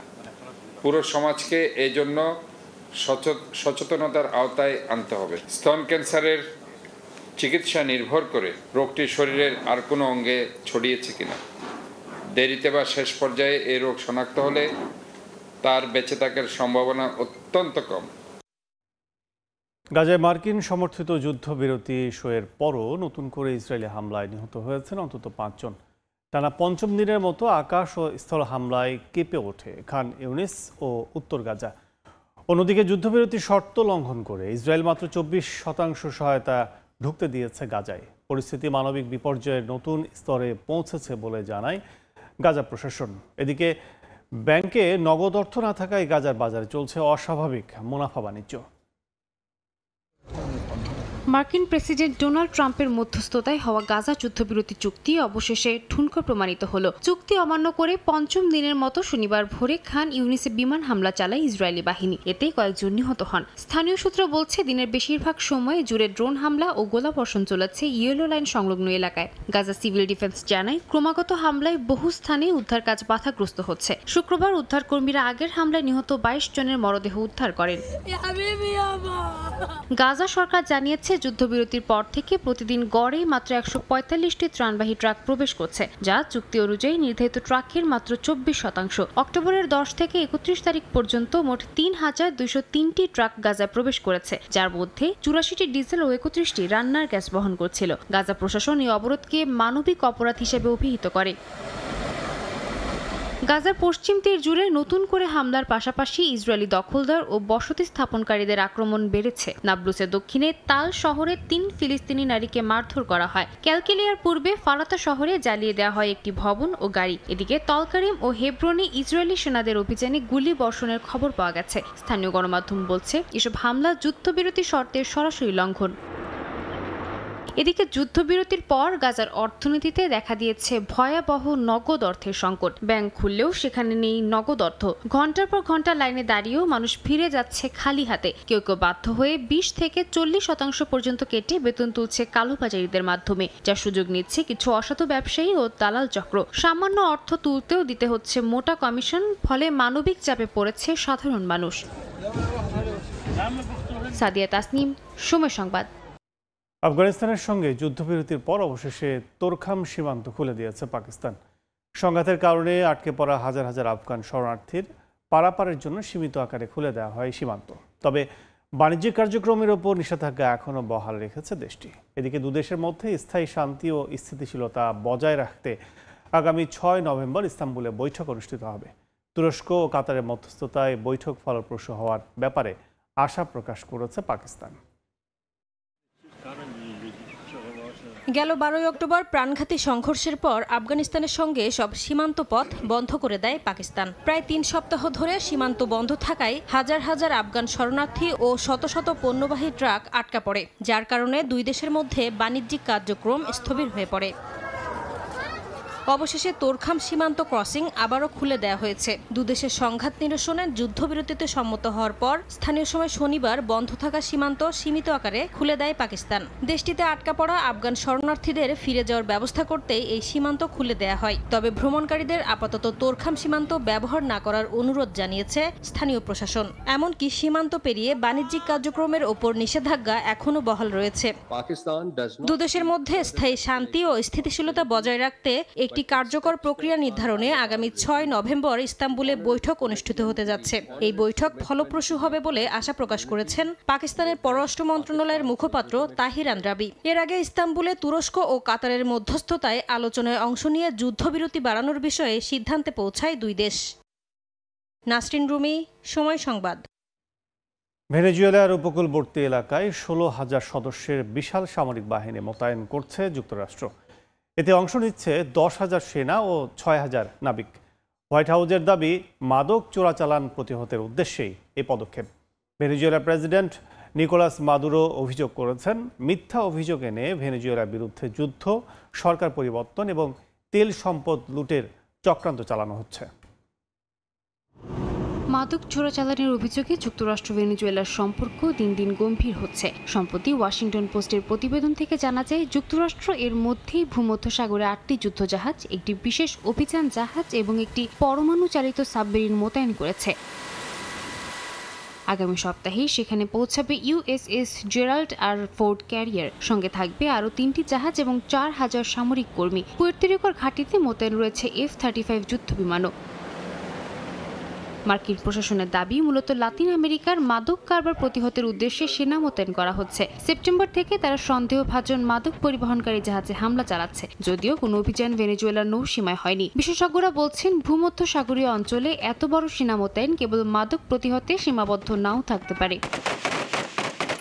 ভেনেজুয়েলার প্রেসিডেন্ট নিকোলাস মাদুরো অভিযোগ করেছেন একের পর এক পদক্ষেপ নিয়ে দেশটির উপর চাপ সৃষ্টি করছে যুক্তরাষ্ট্র।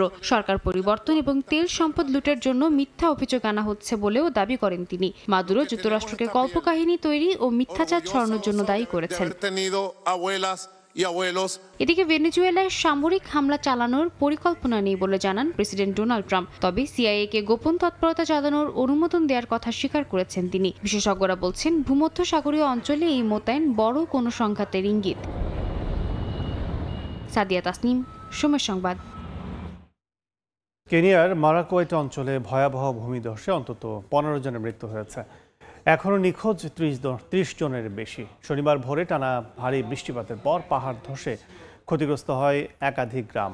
দুর্গম এলাকায় উদ্ধার তৎপরতা চালাচ্ছে সেনা ও পুলিশ সহ যৌথ টিম। জনগণকে সতর্ক থাকার আহ্বান জানিয়েছে স্থানীয় প্রশাসন।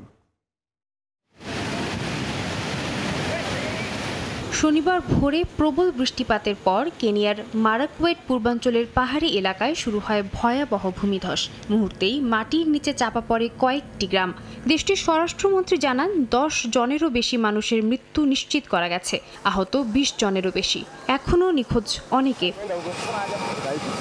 মন্ত্রী জানান সেনাবাহিনী, পুলিশ, কাউন্টি প্রশাসন ও মানবিক সংস্থার সদস্যরা যৌথভাবে উদ্ধার অভিযান চালাচ্ছেন। দুর্গত এলাকায় নিখোঁজদের তথ্য সংগ্রহে স্থাপন করা হয়েছে বিশেষ সহায়তা ডেস্ক। আমি জনগণকে সতর্ক থাকার আহ্বান জানাচ্ছি, একই সঙ্গে তাদের সকলকে উঁচু এলাকায় যেতে এবং ভূমিধসের ঝুঁকিপূর্ণ এলাকাগুলো এড়াতে অনুরোধ করছি। ক্ষতিগ্রস্ত এলাকায় অনেক ঘরবাড়ি ধসে পড়েছে, গাছপালা পড়ে পুরোপুরি বন্ধ হয়ে গেছে সড়ক পথ। স্থানীয় বাসিন্দারা জানান ভোরে সবাই ঘুমিয়ে থাকায় মৃত্যুর সংখ্যা বেড়ে যায়। উদ্ধার কর্মীরা এখনও ভারী কাদামাটির নিচে আটকে থাকাদের বের করার চেষ্টা চালিয়ে যাচ্ছেন। সাম্প্রতিক বছরগুলোতে কেনিয়ায় বন্যা ও ভূমিধসের ঘটনা বেড়েই চলেছে। জলবায়ু পরিবর্তনের প্রভাবে ভারী বৃষ্টিপাত ও চরম আবহাওয়ায় এগুলো ঘন ঘন সৃষ্টি হচ্ছে বলে মনে করেন বিজ্ঞানীরা। এতে দেশ জুড়ে মানবিক সংকট ও অবকাঠামোগত ক্ষতির আশঙ্কা বাড়ছে। সাদিয়া তাসনিম, সময় সংবাদ। দালালের প্রলোভনে অবৈধ পথে মালদ্বীপ গিয়ে সর্বশান্ত অনেক প্রবাসী। ধার দেনা করে কারো কারো পক্ষে দেশে ফিরে যাওয়া সম্ভব হলো মালদ্বীপে থাকা অনেকের দিন কাটছে বিভীষিকাময়। হাইকমিশন ও বাংলাদেশ সরকারের সহযোগিতা চেয়েছেন ভুক্তভোগীরা। খন্দকার ওমর ফারুকের তথ্য ছবিতে বিস্তারিত। কর্মসংস্থানের আশায় ফ্রি বা ভ্রমণ ভিসায় প্রতিদিনই বিভিন্ন দেশে পাড়ি জমাচ্ছেন বাংলাদেশিরা। বর্তমানে সবচেয়ে বেশি যাচ্ছেন মালদ্বীপে। অধিকাংশই ভ্রমণ ভিসা নিয়ে আসলেও দালালের মিথ্যা প্রলোভনে মাথায় তুলে নিয়েছেন ঋণের বোঝা। কিন্তু মালদ্বীপে পৌঁছানোর পর দেখা মিলছে চরম বাস্তবতার। কর্মহীন দিন, আবাসনহীন রাত, এমনকি ন্যূনতম খাবারের টাকাও জোগাড় হচ্ছে না অনেকের। ভুক্তভোগীরা জানান বিদেশে পাঠানোর পর বেশিরভাগ দালালি নিরুদ্দেশ হয়েছেন, বন্ধ করে দিয়েছেন যোগাযোগের পথ। এমনকি অনেক প্রবাসীর পাসপোর্টও হাতিয়ে নিয়েছে অসাধু দালাল চক্রগুলো। এ অবস্থায় দেশে ফেরার রাস্তাও বন্ধ হয়ে গেছে তাদের। দালালে বলছে দোকানের কাজ দেব, আনি আঙ্গরে মাল দেবে। 2 মাস আনি বসায় রাখছে। 2 মাস আমাদের যে কষ্ট হইতে আছে, খানা ফসা ভাত তো আমরা খাইছি। আমি বাংলাদেশের সরকারের কাছে আমার একটাই চাওয়া, আমি যেন নিজ সঠিক বিচারটা পাই। 8 মাস হয়ে গেছে দালাল খোঁজখবর নেয় না, বাড়ি থেকে টাকা এনে গেস্ট হাউসের ভাড়া দেওয়া লাগছে, তারপর খানা খরচ দেওয়া লাগছে। দালাল চক্রের শিকার অনেক ভুক্তভোগী হাই কমিশনে অভিযোগের পাশাপাশি দেশে ফেরার ট্রাভেল পারমিট চাচ্ছেন। আমি যেন বাংলাদেশে যাইতে পারি, আমি দূতাবাসের কাছে একটাই আমার আবদার। আমি দেশে যাইতে পারি, এখানে আমি আর থাকবো না, এখানে আমার অনেক অসুবিধা হইতেছে, এখন আমার একটু দেশে পাঠানোর ব্যবস্থা করে দেন। সমস্যা সমাধানে মালদ্বীপের লেবার রিলেশন অথরিটির সঙ্গে যোগাযোগ হচ্ছে বলে জানিয়েছে বাংলাদেশ হাই কমিশন। এগুলা হচ্ছে আমরা একটা অভিযোগ আমাদের হাই কমিশনে রাখতেছি এবং হচ্ছে এখানকার যে সংশ্লিষ্ট মন্ত্রণালয় আছে, হোমল্যান্ড সিকিউরিটি মিনিস্ট্রি, ওইখানে আমরা হচ্ছে তাদের কমপ্লেনগুলো পাঠাচ্ছি। এবং এখানে লেবার রিলেশন অথরিটি নামে একটা সংস্থা আছে, তারা হচ্ছে এই বিষয়গুলো দেখতেছে। স্বপ্ন নিয়ে মালদ্বীপে যাওয়া প্রবাসী বাংলাদেশিরা এখন দুঃস্বপ্নের চোরাবালি থেকে বের হওয়ার পথ খুঁজছেন। দেশে ফিরতে বাংলাদেশ সরকার ও হাই কমিশনের সহযোগিতাও চেয়েছেন তারা। সময় সংবাদ, মালদ্বীপ। ইংল্যান্ডের কেমব্রিজশায়ারে চলন্ত ট্রেনে একাধিক ব্যক্তিকে ছুরিকাঘাতের ঘটনায় অন্তত 10 জন হাসপাতালে ভর্তি। ব্রিটিশ ট্রান্সপোর্ট পুলিশ জানায় শনিবার স্থানীয় সময় রাতে হান্টিংডনগামী ট্রেনে ছুরিকাঘাতের ঘটনায় একাধিক যাত্রী আহত হন। খবর পেয়ে তাদের উদ্ধার করে হাসপাতালে ভর্তি করা হয়। 9 জনের অবস্থা আশঙ্কাজনক বলে জানা গেছে। এই ঘটনায় সন্দেহভাজন দুজনকে গ্রেফতার করেছে পুলিশ। ব্রিটিশ প্রধানমন্ত্রী কিয়ার স্টারমার এক্স-এ এক পোস্টে ভয়াবহ এই হামলার নিন্দা জানিয়েছেন। হামলার কারণ জানতে তদন্ত চলছে।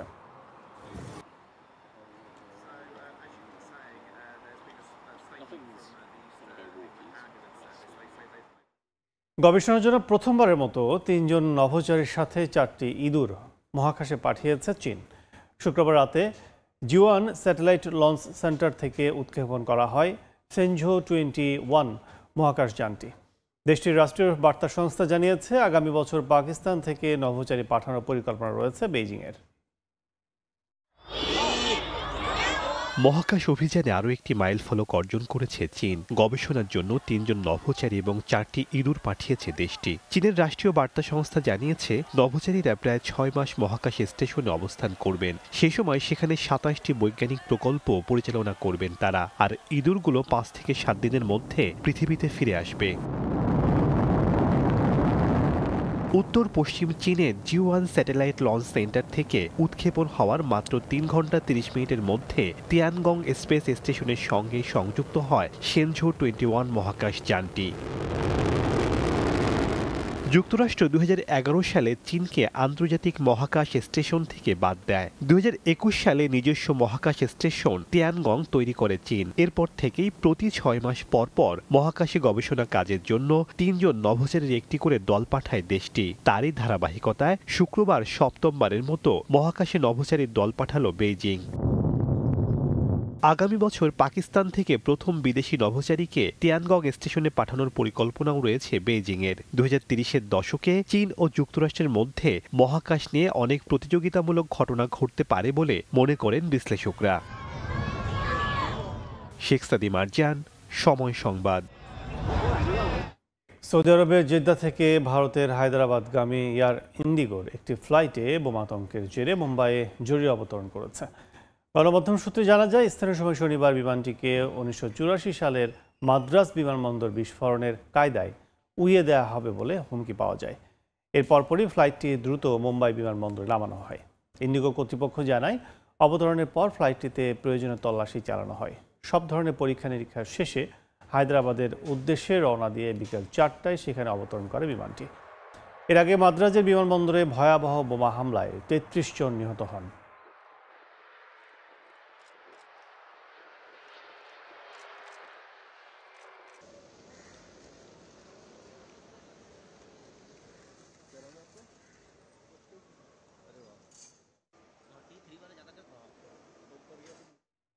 সাবেক মার্কিন প্রেসিডেন্ট রোনাল্ড রিগানকে ঘিরে বিজ্ঞাপন বানানোর জেরে ট্রাম্পের কাছে ক্ষমা চাওয়ার বিষয়টি স্বীকার করেছেন কানাডার প্রধানমন্ত্রী মার্ক কার্নি। শনিবার সাংবাদিকদের বলেন, বিজ্ঞাপন তিনি অনুমোদন করেননি, তবে মার্কিন প্রেসিডেন্ট ডোনাল্ড ট্রাম্প সাফ জানিয়েছেন, দুই দেশের মধ্যকার বাণিজ্য আলোচনা শুরুর জন্য ক্ষমা যথেষ্ট নয়। দেশটির সঙ্গে বাণিজ্য ইস্যুতে আর আলোচনা হবে না বলেও সাফ জানান তিনি। কানাডার অন্টারিও প্রদেশের এক রাজনৈতিক বিজ্ঞাপনেই থমকে আছে যুক্তরাষ্ট্র কানাডা বাণিজ্য আলোচনা। সম্প্রতি প্রচারিত বিজ্ঞাপনে সাবেক মার্কিন প্রেসিডেন্ট রোনাল্ড রিগানের বক্তব্য ব্যবহার করে বলা হয়, শুল্ক নীতি বাণিজ্য যুদ্ধ ডেকে আনে। ট্রাম্প একে ভুয়া বিজ্ঞাপন আখ্যা দিয়ে আলোচনা বন্ধের ঘোষণা দেন এবং কানাডার উপর অতিরিক্ত 10% শুল্ক আরোপ করেন। শুক্রবার সাংবাদিকদের ট্রাম্প জানান, ওই বিজ্ঞাপনের জন্য ক্ষমা চেয়েছেন কানাডার প্রধানমন্ত্রী। এবার বিষয়টি নিশ্চিত করলেন মার্ক কার্নিও। শনিবার সাংবাদিকদের সঙ্গে আলাপকালে মার্কিন প্রেসিডেন্টের কাছে ক্ষমা চাওয়ার বিষয়টি স্বীকার করেন কার্নি। তিনি জানান, প্রেসিডেন্ট ট্রাম্প ওই বিজ্ঞাপনে ক্ষুব্ধ হওয়ায় সম্প্রতি সিউলে অনুষ্ঠিত এক নৈশভোজে তিনি নিজে বিষয়টি নিয়ে ক্ষমা চেয়েছেন। কার্নি বলেন, যুক্তরাষ্ট্রের সঙ্গে সম্পর্ক রক্ষা করা তার সরকারের দায়িত্ব এবং এই বিজ্ঞাপন তিনি অনুমোদন করেননি। তবে কার্নির ক্ষমা প্রার্থনাও মন গলাতে পারেনি মার্কিন প্রেসিডেন্টের। ডোনাল্ড ট্রাম্প এরই মধ্যে জানিয়েছেন, ওই বিজ্ঞাপনের জন্য কানাডার প্রধানমন্ত্রী ক্ষমা চাইলেও দুই দেশের মধ্যে নতুন করে কোনো বাণিজ্য আলোচনা শুরু হবে না। ব্যক্তি হিসেবে মার্ক কার্নিকে পছন্দ করেন জানিয়ে ট্রাম্প আরও বলেন, তারা যা করেছে তা ভুল ছিল। ঐতিহাসিকভাবে কানাডা যুক্তরাষ্ট্রের সবচেয়ে বড় বাণিজ্য অংশীদার। দেশটি প্রায় 75% পণ্য রপ্তানি করে মার্কিন বাজারে। ট্রাম্প প্রশাসনের ধারাবাহিক শুল্ক বৃদ্ধি ও রাজনৈতিক দ্বন্দ্বে দুই দেশের অর্থনৈতিক সম্পর্ক ক্রমেই জটিল আকার নিচ্ছে। ফরহাদ চৌধুরী, সময় সংবাদ। আরও একবার শান্ততে আস্থা খুঁজে পেল বাংলাদেশ ক্রিকেট বোর্ড। নতুন কারো হাতে নয়, বুঝিয়ে শুনিয়ে নাজমুল হোসেন শান্তকে ফিরিয়ে আনা হলো পুরনো পদে। 2025 থেকে 2027 পর্যন্ত চলমান আইসিসি টেস্ট চ্যাম্পিয়নশিপের পুরোটা সময় তার হাতেই থাকবে বাংলাদেশ টেস্ট দলের দায়িত্ব। আজ এক বিজ্ঞপ্তিতে বিষয়টি নিশ্চিত করেছে বিসিবি। এদিকে পুনর্বার দায়িত্ব নিয়ে নিজের সন্তুষ্টির কথা জানিয়েছেন শান্ত। সালটা 2023। সাকিব আল হাসানের হাত থেকে অধিনায়কত্ব তুলে দেওয়া হয় নাজমুল হোসেন শান্তর কাছে। শুরুটা টেস্ট দিয়ে হলেও এক পর্যায়ে সাকিবের পর বাংলাদেশের 3 ফরম্যাটের দায়িত্বই পান শান্ত। মনে হচ্ছিল দারুণ কিছুর দিকে এগোচ্ছে বাংলাদেশ ক্রিকেট, কিন্তু বছর না ঘুরতেই ছন্দপতন। টি-20-র ফর্মটা ভালো না থাকায় নিচ থেকেই ক্যাপ্টেন্সি ছেড়ে দেন শান্ত। কিন্তু ওয়ানডে টেস্টটা চলছিল বেশ ভালোভাবে, অন্তত সাদা পোশাকে তাকে টেক্কা দেওয়ার মতো ছিল না কেউ। কিন্তু ওই যে বাংলাদেশ ক্রিকেটের চিরাচরিত স্বভাব, বেশি ভালো এখানে ভালো না, নজর লাগে শান্তর ক্যাপ্টেন্সিতে। হুট করে তাকে না জানিয়ে শ্রীলঙ্কা সফরে যাওয়ার কয়েক ঘন্টা আগে ওয়ানডে ক্যাপ্টেন্সি কেড়ে নেয় ক্রিকেট অপারেশনস। শান্তর জায়গায় দায়িত্ব তুলে দেওয়া হয় মিরাজের হাতে। এরপর চারদিকে নানা সমালোচনা হলেও একেবারে চুপ ছিলেন শান্ত। পরে 28 জুন লঙ্কানদের বিপক্ষে টেস্ট সিরিজ শেষে হুট করেই সাদা পোশাকের দায়িত্বটা ছেড়ে দেন তিনি। বোঝা যায় অভিমান জমে পাহাড় হয়ে গিয়েছিল, যার প্রতিফলনই ঘটেছিল সেই সংবাদ সম্মেলনে। তবে শান্ত ছেড়ে দিলেও তাকে নিয়ে কোনো নেতিবাচক কথা বলেননি বিসিবি প্রেসিডেন্ট আমিনুল ইসলাম বুলবুল, বরং বারবারই তাকে ফিরিয়ে আনার চেষ্টা করেছেন তিনি। কিন্তু অভিমান ভাঙানো যায়নি শান্তর। বাধ্য হয়ে হন্যে হয়ে নতুন অধিনায়ক খুঁজে বেরিয়েছে বিসিবি, কিন্তু রাজি করানো যায়নি সাবেক ক্যাপ্টেন মুমিনুলকে। মিরাজ এবং লিটন ভাবনাতে থাকলেও তাদের উপর শতভাগ আস্থা পাচ্ছিল না বোর্ড কর্তারা। বাধ্য হয়ে আবারও শান্তর শরণাপন্ন হন আমিনুল ইসলাম বুলবুল। নাজমুল আবেদিন ফাহিমকে দিয়ে কয়েক দফায় বোঝান এই টপ অর্ডার ব্যাটারকে। সাবেক প্রেসিডেন্ট ফারুক আহমেদও চেষ্টা করেছেন নিজের মতো করে। অবশেষে সবার অনুরোধে আবারও ফিরলেন শান্ত। তবে এবার আর অল্প সময় নয়, বেশ লম্বা সময়ের জন্য আসলেন 27 বছর বয়সী ক্রিকেটার। 2025 থেকে 2027 পর্যন্ত আইসিসির চলমান টেস্ট চ্যাম্পিয়নশিপের পুরো চক্রতেই তিনি অধিনায়ক হিসেবে থাকবেন বাংলাদেশের। নতুন করে পুরানো দায়িত্ব নিয়ে নিজের উচ্ছ্বাস প্রকাশ করেছেন শান্ত। টেস্ট ক্রিকেটে দেশকে নেতৃত্ব দেয়া আমার জীবনের সবচেয়ে বড় গৌরবের বিষয়। আমি আমার ওপর দেয়া দায়িত্ব পালনের সর্বোচ্চ চেষ্টা করব। এই দলটা নেতৃত্ব দেয়া সবসময় আনন্দের। আমি বিশ্বাস করি সামনে আমাদের জন্য ইতিবাচক কিছু সময় অপেক্ষা করছে। আমরা এই মাসের শেষে আয়ারল্যান্ডের বিরুদ্ধে আসন্ন সিরিজের জন্য অপেক্ষায় আছি, যা বাংলাদেশের টেস্ট ক্রিকেটের জন্য একটি ব্যস্ত ও গুরুত্বপূর্ণ সময়ের শুরু। নভেম্বরের 11 তারিখ সিলেটে আয়ারল্যান্ড টেস্ট দিয়ে নতুন দায়িত্ব শুরু করবেন নাজমুল হোসেন শান্ত। নিয়ন মোহাইমিন, সময় সংবাদ। বয়সভিত্তিক পর্যায়ে গুরুত্ব দিলেই তৈরি হবে দেশের ক্রিকেটের শক্তিশালী কাঠামো। এবার সেই দায়িত্বটাই নবনির্বাচিত পরিচালক আসিফ আকবরের কাঁধে। সময় সংবাদে জানিয়েছেন এই লেভেলের ক্রিকেট নিয়ে তার পরিকল্পনার কথা। এছাড়া চট্টলার ক্রিকেট লিগ নিয়েও সোচ্চার এই বিসিবি পরিচালক। জানুয়ারিতেই শুরু করতে চান লিগ। চট্টগ্রাম থেকে আশরাফুল আলমের ক্যামেরায় বিস্তারিত আরও জানাচ্ছেন তামিম হোসেন। বেসিক একটা প্রপার গাইডলাইনে না ফেলতে পারেন তাহলে তো আপনার আসলে হঠাৎ করে প্লেয়ার আল্লাহর কাছে দোয়া করতে হবে যেন প্লেয়ারদের। আসিফ আকবর কথাটা মজার ছলে বললেও এই কথার ভেতরেই লুকিয়ে আছে বাস্তবতা। ভিত্তি মজবুত না হলে ভবিষ্যতের সাফল্য অনিশ্চিত। এ জায়গাতে অনিয়মের গল্প শোনা গেছে বহুবারই, অথচ এখান থেকেই তৈরি হওয়ার কথা দেশের ক্রিকেটের শক্তিশালী পাইপলাইন। কিন্তু ফলাফল সবার সামনে। দেশেরা গায়ক এবার সেখানেই আনতে চান পরিবর্তন। আমার প্ল্যান হচ্ছে ডিসেন্ট্রালাইজ করে ফেলা, যে আমরা যেমন মিশন শুরু করব এজ লেভেল এবং এগুলো বান্দরবান থেকে শুরু করতেছি, আমরা খাগড়াছড়ি রাঙ্গামাটি হয়ে আমরা কক্সবাজার হয়ে আবার জয়পুরহাট থেকে শুরু করে আমরা পঞ্চগড় পর্যন্ত যাব।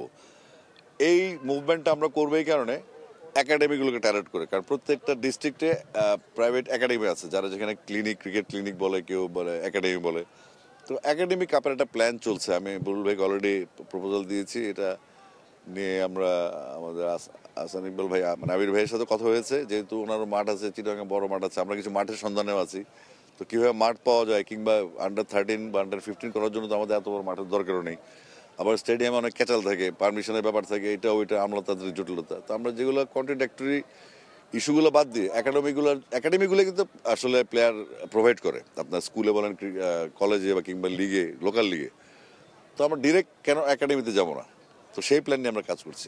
দেশে ফিরে প্রথমবারের মতো পাওয়া দায়িত্ব বুঝে নেয়ার পরদিনই চট্টগ্রামে হাজির এই পরিচালক। ম্যাচ শেষে চট্টলার মাঠ কর্মীদের সঙ্গেও আলাপচারিতায় মাতেন আসিফ। শোনেন তাদের সুযোগ সুবিধার কথা, তবে এখানে সবচেয়ে বেশি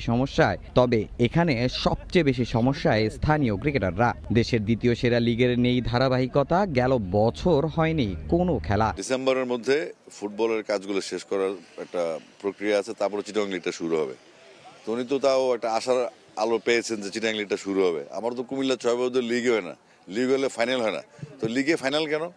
কারণ ওই লিগ যে কথাটা, এটা কখনো কখনো গ্রুপে ফেলে দেয়। তো আসলে বেসিক্যালি কোনো কিছুই হচ্ছে না। আপনি যদি ঢাকা থেকে শপথ মুস্তাফিজ সাতক্ষীরা থেকে আসছে, বা বিভিন্ন ওই শরীফুল আসে পঞ্চগড় থেকে, তো এভাবে তো ট্যালেন্ট আসে। দেশের ক্রিকেট নিয়ে অনেকেই গেয়েছেন গান, তবে 2003 সালে আসিফের গাওয়া সেই বেশ সাবাস বাংলাদেশ গানটা 2 দশক পরেও এখনো গেঁথে আছে সবার মনে। নবনির্বাচিত পরিচালকের কাছে জানতে চাওয়া, ক্রিকেটে নতুন কোনো গান নিয়ে আনবেন তিনি? গান একটাই, ওটা থাকুক, ওটাই বাজুক। ওটা হয়তো অনেক আগে সাউন্ড, তো 2004 সালে আমরা করেছিলাম বাংলাদেশ ক্রিকেটের প্রথম থিম সং হিসেবে। তো এটাকে হয়তো আমরা সাউন্ডটাকে আবার নতুন ভাবে করতে পারি, এটাই হয়তো গাইতে পারি আর কি। তামিম হোসেন, সময় সংবাদ, চট্টগ্রাম। এশিয়া কাপে ট্রফি ইস্যু এবার গড়াচ্ছে আইসিসির সভায়। আগামী 2 দিনের মধ্যে এশিয়ান ক্রিকেট কাউন্সিল এই ট্রফি ভারত না পাঠালে মঙ্গলবারের আইসিসির বোর্ড মিটিংয়ে তা উপস্থাপন করা হবে বলে হুঁশিয়ারি দিয়েছেন বিসিসিআই যুগ্ম সচিব দেবজিৎ সাইকিয়া। তবে অনড় অবস্থানে এসিসি সভাপতি মহসিন নাকভি। তার স্পষ্ট বার্তা, ট্রফি নিতে হবে এসিসি দফতর থেকেই। ভদ্রলোকের খেলা ক্রিকেট কলঙ্কিত ভারত পাকিস্তানের রাজনৈতিক বৈরিতায়। সবশেষ এশিয়া কাপে যে দৃষ্টান্ত স্থাপন করেছে তারা, তা সত্যিই ক্রিকেট স্পিরিট পরিপন্থী, যার রেশ রয়ে গেছে এখনো। এবার এশিয়ান ক্রিকেট ছাপিয়ে এই আলোচনা এখন আইসিসির সভায় ওঠার অপেক্ষায়। দুবাইয়ে পাকিস্তানকে 5 উইকেটে হারিয়ে এশিয়া কাপ জেতে ভারত। তবে ক্রিকেটাররা আপত্তি জানায় এসিসি সভাপতি মহসিন নাকভির হাত থেকে ট্রফি নিতে, কারণ এশিয়ান ক্রিকেটের সভাপতির পাশাপাশি তিনি পাকিস্তানের স্বরাষ্ট্রমন্ত্রী। ভারতীয়রা মনে করে এপ্রিলে পেহেলগামে যে হামলা হয়েছে তার পেছনে মদত ছিল নাকভির। ভারত শিরোপা গ্রহণ না করায় তা এশিয়ান ক্রিকেটের সদর দফতরে ফেরত পাঠান মহসিন নাকভি। সবশেষ খবর হলো এসিসির সদর দফতর থেকে এই ট্রফি সরিয়ে নিয়ে যাওয়া হয়েছে আবুধাবির অজানা কোনো ঠিকানায়, যেটা মহসিন নাকভি ছাড়া জানেন না আর কেউ। তাতেই আরও জটিল আকার ধারণ করেছে পরিস্থিতি। এদিকে ভারত ক্রিকেট প্রত্যাশা করলেও অনড় অবস্থানে এসিসি। মহসিন নাকভির স্পষ্ট অবস্থান, ভারতের ট্রফি নিতে হলে তা সংগ্রহ করতে হবে এসিসির সদর দফতর থেকেই। বলা যায় এই ট্রফি নিয়ে একেবারে মুখোমুখি অবস্থানে তারা, যদিও দেশে বসে শিরোপা হাতে নেওয়ার স্বপ্ন এখনও ছাড়েনি বিসিসিআই। এশিয়া কাপে বিতর্কের সূত্রপাত করে ভারত ক্রিকেট দল। গ্রুপ পর্বের প্রথম ম্যাচ জিতে পাকিস্তানি ক্রিকেটারদের সঙ্গে হাত মেলায়নি তারা। এর প্রতিবাদে পুরস্কার বিতরণী অনুষ্ঠান ও সংবাদ সম্মেলন বর্জন করে সালমান আলী আখাড়া। এসএম ইকবাল, সময় সংবাদ। লা লিগায় রিয়াল মাদ্রিদের সঙ্গে ব্যবধান কমাতে মাঠে নামবে বার্সেলোনা। কাতালানদের প্রতিপক্ষ এলচে। ম্যাচ শুরু রোববার রাত 11:30টায়। এদিকে ইপিএলে বর্নমাউথের বিপক্ষে লড়বে ম্যানচেস্টার সিটি। পয়েন্ট টেবিলে এগিয়ে যেতে এই ম্যাচে জিততে মরিয়া সিটিজেনরা। ইতিহাদে ম্যাচ মাঠে গড়াবে রাত 10:30টায়। এল ক্লাসিকো হারের ক্ষত এখনও দগদগে বার্সেলোনার। রিয়ালের বিপক্ষে টানা 4 ম্যাচ জয়ের সুখস্মৃতি নিয়ে মাঠে নামলেও এবার শেষ হাসি ছিল লস ব্লাঙ্কোদের। সেই ধাক্কা কাটিয়ে ঘুরে দাঁড়ানোর লক্ষ্য বার্সার। মৌসুমের শুরুটা দারুণভাবে করলেও সময়ের ব্যবধানে রং হারাচ্ছে বার্সেলোনা। রিয়াল মাদ্রিদের সঙ্গে শিরোপা রেইসে দিন দিন পিছিয়ে পড়ছে কাতালানরা। পয়েন্ট টেবিলের লড়াইয়ে লস ব্লাঙ্কোদের পেছনে ফেলা দিন দিন আরও কঠিন হয়ে পড়ছে বার্সার জন্য। তবে টেবিলের শীর্ষস্থান দখল করাটা বেশ কঠিন কাতালানদের জন্য। সে লক্ষ্যে বার্সার সামনে বড় বাধার নাম লম্বা ইনজুরি তালিকা। দলের গুরুত্বপূর্ণ ফুটবলারদের কে নেই এই লিস্টে? দানি ওলমো, টের স্টেগেন, গাবি, পেদ্রি, রাফিনিয়া, গার্সিয়া, ক্রিস্টেনসেন চোট আক্রান্ত, যার ফলস্বরূপ মাঠের পারফরমেন্স ভালো হচ্ছে না বার্সার। জয় হার মিলেই সময় কাটছে। বাজে সময় কাটিয়ে উঠতে এবার পূর্ণ 3 পয়েন্টের লক্ষ্য হান্সি ফ্লিকের দলের। বার্সার প্রতিপক্ষ অপেক্ষাকৃত দুর্বল এলচে, যে দলটার বিপক্ষে অতীত পরিসংখ্যানে অনেক এগিয়ে ফ্লিক বাহিনী। দু দলের শেষ 13 দেখায় এক ম্যাচে ড্র ছাড়া বাকি সব ম্যাচে হার সঙ্গী করেছে এলচে। পয়েন্ট টেবিলের 9-এ থাকা দলটার বিপক্ষে এবার জয়ের জন্য মুখিয়ে বার্সা। ইনজুরি মুক্ত দল নিয়ে জয় তুলে ইতিহাস বদলাতে চাইবে এলচেও। এদিকে ইপিএলে বাজে সময় কাটানো ম্যানচেস্টার সিটির সামনে বড় চ্যালেঞ্জ। বোর্নমাউথের বিপক্ষে মাঠে নামবে গার্দিওলার দল। চলতি মৌসুমে ছন্দে থাকা বোর্নমাউথ নবম রাউন্ড পর্যন্ত পয়েন্ট টেবিলের দ্বিতীয় স্থানে ছিল। তাদের চেয়ে 2 পয়েন্ট কম ছিল সিটির। মুখোমুখি পরিসংখ্যানে সিটির 17 জয়ের বিপরীতে বোর্নমাউথের আছে মোটে 1টি জয়। যদিও সেসব ইতিহাস ভুলে এই ম্যাচ জিততেই চোখ থাকবে দু দলের। সিটির ঘরের মাঠে ম্যাচ, সঙ্গে আছে ইনজুরি মুক্ত স্কোয়াড। তারপরও ম্যাচটা সহজ হবে না সিটির জন্য। তাজিন খন্দকার, সময় সংবাদ। আসন্ন স্পোর্টস, অলিম্পিক ও কমনওয়েলথ গেমস সামনে রেখে পরিকল্পনা সাজাচ্ছে বাংলাদেশ। এই দুই টুর্নামেন্টে বাংলাদেশের প্রতিনিধিত্বের জন্য এখন থেকেই পরিকল্পনা শুরু করেছে Bangladesh association of sports. FIFA sports national কোয়ালিফায়ার্সের আগে আরও কয়েকটি টুর্নামেন্ট আয়োজন করতে চায় সংগঠনটি। দেশে আনুষ্ঠানিকভাবে স্পোর্টস স্বীকৃতি পাওয়ার পর নতুন করে স্বপ্ন দেখতে শুরু করে তরুণ প্রজন্ম। যারা একসময় শখের বশে অনলাইনে গেমে ব্যস্ত থাকত, তারাই খুঁজে পায় নতুন সম্ভাবনা। এরপর ফিফা স্পোর্টসকে আনুষ্ঠানিকভাবে স্বীকৃতি দেয় বাংলাদেশ ফুটবল ফেডারেশন। বাফুফের স্পোর্টস যুগে প্রবেশে তৈরি হয় সম্ভাবনা। স্পোর্টস ফিফা সামনে রেখে ন্যাশনাল কোয়ালিফায়ার্সের প্রাথমিক রাউন্ডে দেখা মিলেছে ইতিবাচক সাড়া। এবার স্পোর্টস, অলিম্পিক ও কমনওয়েলথ গেম সামনে রেখে পরিকল্পনা সাজাচ্ছে বাংলাদেশ। এই দুই টুর্নামেন্টে বাংলাদেশের প্রতিনিধিত্বের জন্য এখন থেকেই পরিকল্পনা শুরু করেছে বাংলাদেশ অ্যাসোসিয়েশন অফ স্পোর্টস। মানে একটা গেম, একটা স্পোর্টস, একটা সেগমেন্ট, এই একটা সেগমেন্টের আন্ডারে 26টা গেম একটা স্পোর্টসের আন্ডারে। তো কেন এটার জন্য আলাদা একটা অলিম্পিক হবে না? অলিম্পিক তো অলরেডি অ্যানাউন্সমেন্ট করেছে আপনার ইলেকট্রনিক স্পোর্টসের জন্য। অলিম্পিক তো আলাদাভাবে হচ্ছে সৌদি আরবে। শুধু স্পোর্টসের জন্য অলিম্পিক হচ্ছে, যেটা 2007 একবার ট্রাই করেছিল, ফেল হয়েছিল ডিউ টু সাম গেমস। ও কমনওয়েলথ গেমস তো প্রত্যেক 2 বছর পর পর হয়, যেটা নিয়ম। অলিম্পিকও সেম। সো আমরা দুইটাতে পার্টিসিপেট করি, দুইটা তো ইন্টারন্যাশনাল সেগমেন্ট। ফিফা স্পোর্টস বিশ্বকাপের ন্যাশনাল কোয়ালিফায়ার্সের আগে আরও বেশ কয়েকটি টুর্নামেন্ট আয়োজন করতে চায় স্পোর্টস অ্যাসোসিয়েশন। আমরা হয়তো একটা ঘরোয়া লিগ সিস্টেম চালু করার প্ল্যান করছি, যাতে করে প্লেয়াররা বেশি প্র্যাকটিস করতে পারে। অ্যান্ড এটা হয়তো জানুয়ারি মাসে আমাদের একটা পরিকল্পনা আছে একটা লোকাল টুর্নামেন্ট করার, আমাদের ন্যাশনাল কোয়ালিফায়ার হওয়ার আগে। অ্যান্ড ন্যাশনাল কোয়ালিফায়ার হওয়ার আগে আমরা আরও 2 থেকে 3টা প্রাইভেট টুর্নামেন্ট আমরা করব। দেশের ক্রীড়াঙ্গনকে আরও সাফল্য এনে দিতে স্পোর্টস বেশ ভালো ভূমিকা রাখতে পারে বলে মনে করে সংগঠনটির প্রধান।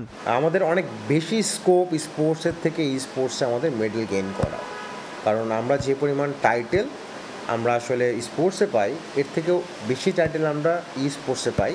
অ্যান্ড স্পোর্টসের সাউথ এশিয়া রিজনের মধ্যে যদি আমরা বলি, আমরা ধরেন যে কটা কান্ট্রি আছে সাউথ এশিয়ার মধ্যে, আমি কান্ট্রির নাম নিব না, আমরা অলমোস্ট সেকেন্ড পর্যায়ে আছি। মার্কেট ক্যাপাসিটি থেকেও আছি, প্লেয়ার সেগমেন্টে আমরা আছি। স্পোর্টসকে এগিয়ে নিতে পরিকল্পনা রয়েছে বিশ্ববিদ্যালয়গুলোতে ক্যাম্প করার। সো ও তো এমনি চ্যাম্পিয়ন। রিফাতুল ইসলাম মিরন, সময় সংবাদ, ঢাকা।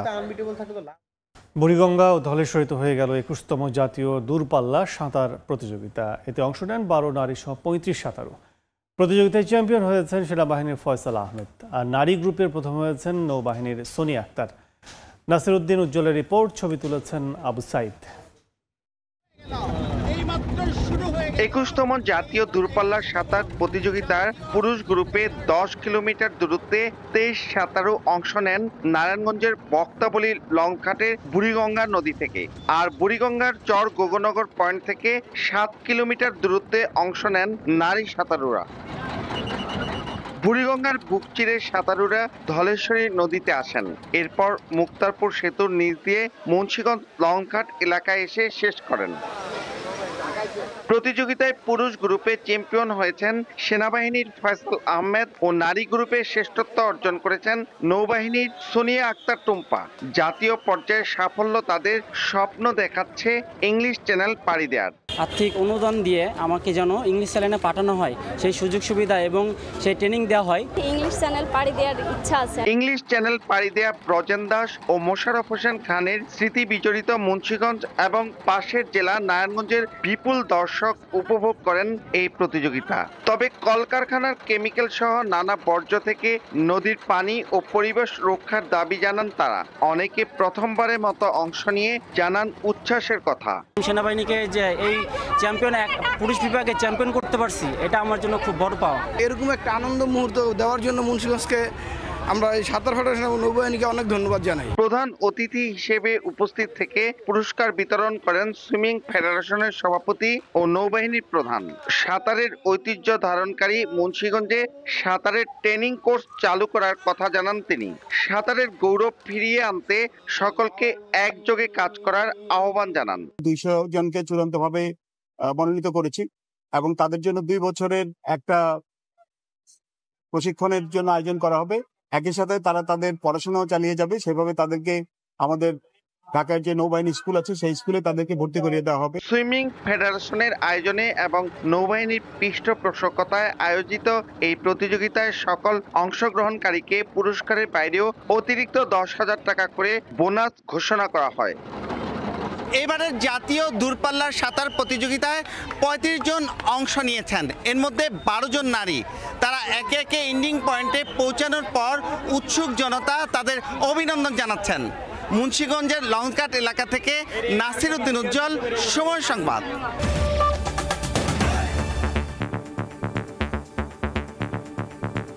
এই ছিল ভোরের সময়। সকালের সময় সঙ্গে থাকবেন রাইসা জান্নাত। ধন্যবাদ কাজল। সকালের সময় নিয়ে আসছে কিছুক্ষণ পরেই, সঙ্গেই থাকুন সময়ের।